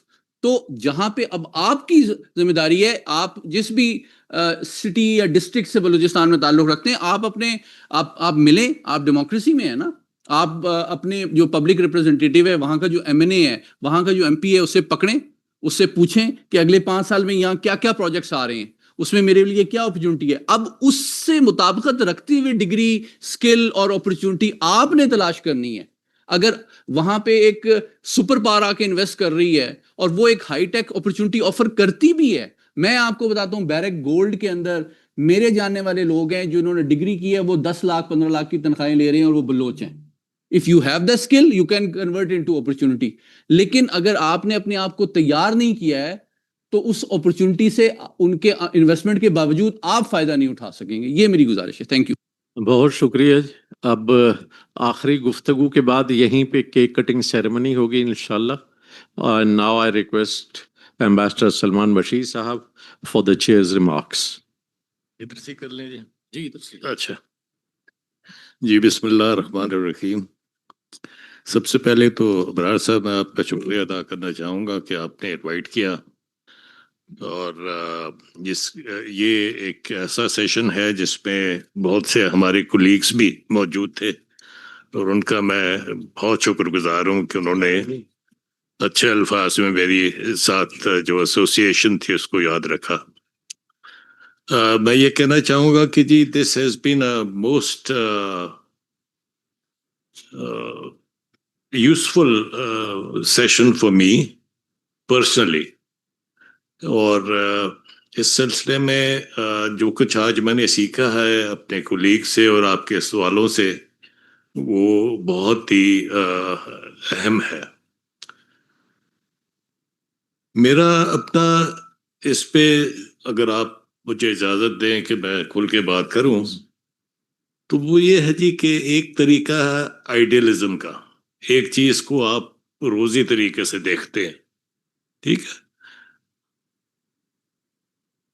ابھی تھوڑی دیر پہلے جس وقت ہم تشریف لائے ادھر آئے تو اپنا محمد علی صاحب نے ایک لفظ یوز کیا تھا کہ چائنیز کی سویلائزیشنل وزڈم کی بات کی. وہ مجھے بہت یہ بات پسند آئی کہ واقعی وہ ایک طریقہ ہے, ایک تہذیب تمدن, اس سے جو ڈسٹل کیا جاتا ہے اس کی اپنی ایک ویلیو ہوتی ہے.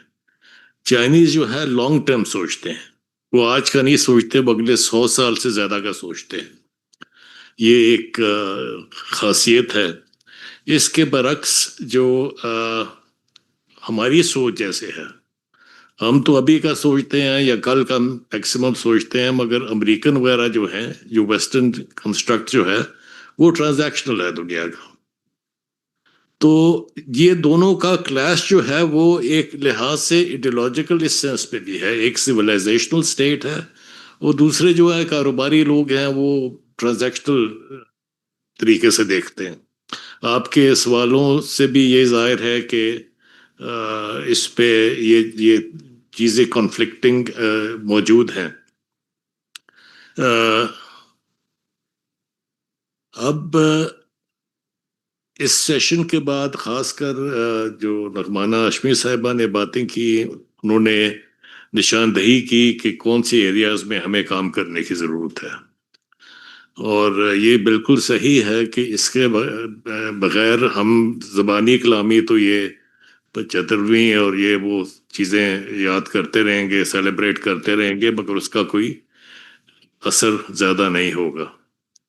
اگر آپ دیکھیے تو پاکستان کے جغرافیہ پہ نظر ڈالیں تو کاراکرم سے لے کے گوادر تک جتنے بھی اکنامک نیچر کے جو پروجیکٹس تھے وہ چینی ہے. آپ بھی ٹیکسلا میں دیکھ لیں, وہاں میں دیکھ لیں, heavy mechanical complex, heavy electrical complex, یہ آج نہیں لگے, بہت سال پہلے لگے. پھر آپ یہ چشمہ کے نیوکلیر پاور پلانٹس کو دیکھ لیں. جب تک میں تھا تو ہم نے سیکنڈ چشمہ کا جو پاور پلانٹ تھا اس کو شروع کیا, اس کو بنتے دیکھا. اب اس سے بھی زیادہ بن چکے ہیں. اس طرح سے کراچی کا جو نیوکلیر پاور پلانٹ تھا وہ بھی K2 K3 وہ بھی ہم نے شروع کیا اس پہ بات چیت, تو اب وہ بھی پہنچ چکے ہیں اب تکمیل کے مراحل طے کر کے. پھر آپ نیچے چلے جائیں گے تو گوادر ہے, اور یہ سی پیک کے ریلیٹڈ ایکٹیویٹیز جو بھی کچھ بنا وہ چین کی مدد سے بنا.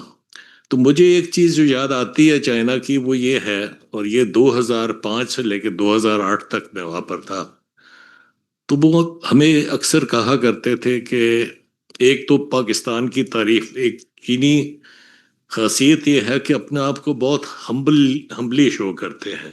وہ ان میں غرور کا, تکبر کا کوئی چیز نظر نہیں آتی. تو وہ یہ کہتے تھے کہ جی ہم بھی آپ کی طرح سے ایک ڈیولپنگ کنٹری ہے. تو ہم ان کی جو انہوں نے ہمارے لیے کر رہے تھے یا کیا تھا اس کی تعریف کرتے تھے, تو اس کے عوض میں یہ کہتے تھے کہ جی پاکستان نے بھی چین کی بڑی مدد کی ہے. چین کی جو قیادت تھی 50s میں 60s میں, وہ سارے لوگ جو تھے اگر دنیا میں جاتے تھے تو کراچی کے تھرو جاتے تھے, because that was their way out of China. اسی طریقے سے اور بہت ساری چیزیں میں اس کا ذکر ٹائم کی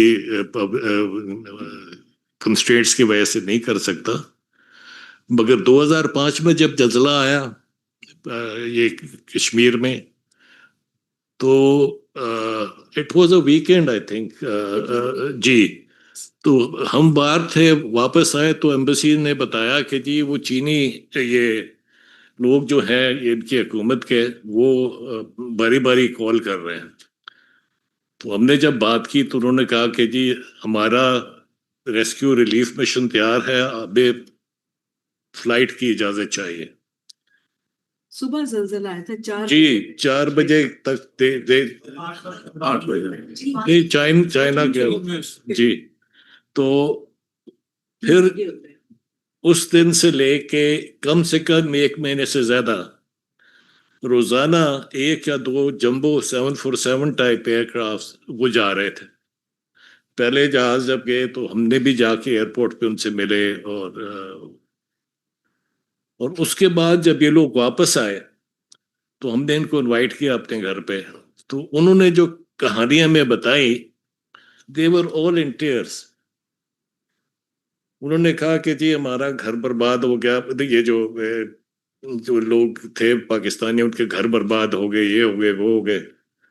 تو اس کے باوجود انہوں نے جو چیزوں کو لو اور افیکشن شو کیا وہ اس نے بڑا اثر کیا ان کے. انہوں نے کہا کہ جی ایک لڑکی تھی, اس کی سارے فیملی تباہ ہو گئی یہ وہ, مگر اس کی ایک بکری تھی یا گوٹ تھی تو اس نے اس کا ایک مجسمہ بنایا مٹی کا اور وہ ان کو ایز اے تحفہ پیش کیا. اس طرح سے جب چینی ہیلی کاپٹرز ادھر پھرتے تھے تو لوگ تالیاں بجاتے تھے اور کہتے تھے یہ ہمارے اصل دوست ہیں. تو یہ تو ایک جذبہ تھا. اسی طرح جب 2008 میں سچوان میں جب یہ زلزلہ آیا تو اس وقت پاکستان نے آرم فورسز نے کچھ ٹینٹ بھیجے تو اس کے وہ اب بات ہی بن گئی وہاں پر کہ جی پاکستان نے اپنی تمام جو ہے ٹینٹس وہ چائنیز کے لیے دیے ہیں. اسی طرح ہمارے جو ڈاکٹر اور ریلیف مشن جو گیا ان کو ایکسس دیا, اور اس بات کا بھی وہ اکثر ذکر کرتے تھے کہ جی یہ جو ہے لوگ یہ اپنا کھانا بھی اپنے ساتھ لے کے آئے پاکستان سے کہ وہ چیزوں کے اوپر بوجھ نہ بنے. اس قسم کے چھوٹے چھوٹے واقعات ہیں. تو یہ جو ریلیشن شپ ہے جی یہ ٹرولی پیپل ٹو پیپل ہے. اس کا انٹرنیشنل ریلیشنز کی تھیوری میں آپ کو کوئی وہ نظر نہیں آئے گا. جس وقت آپ گوروں سے بات کرتے ہیں, ویسٹرن سے بات کرتے ہیں, تو وہ بات کریں گے جی کہ آپ کے ہندوستان کے خلاف اسٹریٹجک عزائم ہے یا آپ کے کانفلکٹ سے ہیں, یا تو وہ ان چیزوں میں کیونکہ ان کی سوچ ہی ایسی ہے, ٹرانزیکشنل ہے, تو وہ اس لحاظ سے ریلیشن شپ کو اینالائز کریں گے. میں سمپلی آپ کو یہ کہنا چاہ رہا ہوں کہ انٹرنیشنل ریلیشن کی آج تک مجھے تو کوئی کتاب نہیں ملتی جس میں پاکستان چین کی حقیقی جو معنی ہے اس کو اجاگر کیا گیا ہو. یہ کیا بھی نہیں جا سکتا. اور بات یہ ہے کہ پاکستان چین کی ہم آج 75th ڈپلومیٹک اینیورسری کو سیلیبریٹ کر رہے ہیں, حالانکہ ہمارا تعلق تو ان کے ساتھ صدیوں پرانا ہے. یہ جب گندھارا سیولائزیشن یہاں پہ جس کا وجود ہوا اس میں گریک کا بڑا ہاتھ تھا, اور پھر بدھسٹ یہ ٹیکسلا وغیرہ کے علاقہ بدھسٹ کا یہ سینٹر ہوتا تھا. تو یہ لوگ جو تھے انہوں نے they crossed the mountains and from there they went to China and from China to Japan, Korea and East Asia. تو بدھزم جو تھا وہ بائی سی نہیں گیا ایشیا میں بلکہ چین کے تھرو اوور لینڈ گیا. سو پوائنٹ یہ ہے کہ ہمارا ان کے ساتھ جو تھا یہ اسپائس روٹ جو تھا, سلک روڈ جس کو کہتے ہیں, اس پہ بھی لین دین ٹرانزیکشنز آئیڈیاز کے. تو مجھے تو اس میں چینی ثقافت میں, چینی طور طریقے میں اور اپنے لوگوں کے طور طریقے میں کافی سملیرٹی نظر آتی ہے.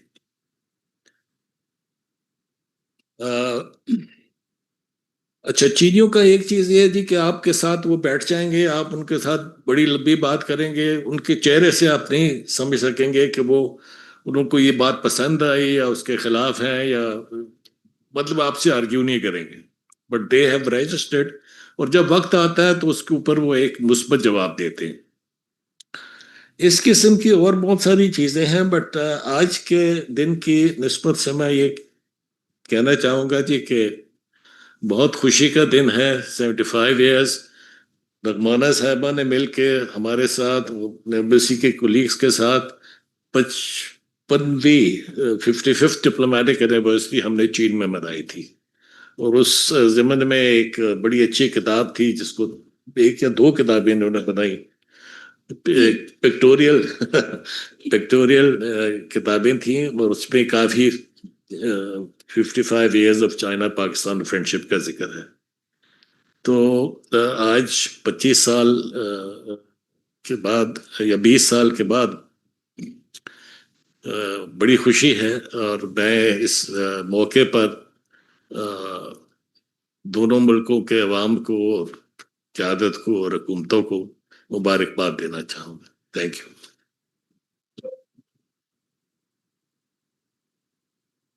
ولی کیک یہاں آئے گا؟ اچھا منگوا لیجیے. کیک کے آنے تک میں ایک دفعہ پھر تمام شرکاء کا شکر گزار ہوں, اور اس کے ساتھ ساتھ ہم سب تمام سپیکرز کا بھی تہہ دل سے ممنون ہیں کہ وہ سب یہاں آئے, اور آج کی بہت بھرپور نشست رہی. خصوصاً جو سوال پوچھے گئے وہ بھی بہت اچھے تھے, اور ان سوالوں کی وجہ سے جو جوابات آئے اس کی وجہ سے ہم سب کو بہت کچھ سیکھنے کا موقع ملا. اور مجھے امید ہے کہ یہ تمام اسٹوڈنٹس جو آج یہاں آئے ہیں انشاءاللہ آئندہ پروگراموں میں بھی یہاں آتے رہیں گے, اور نہ صرف خود سیکھیں گے بلکہ اپنے سوالوں کے ذریعے ہمیں بھی سکھاتے رہیں گے. بہت شکریہ.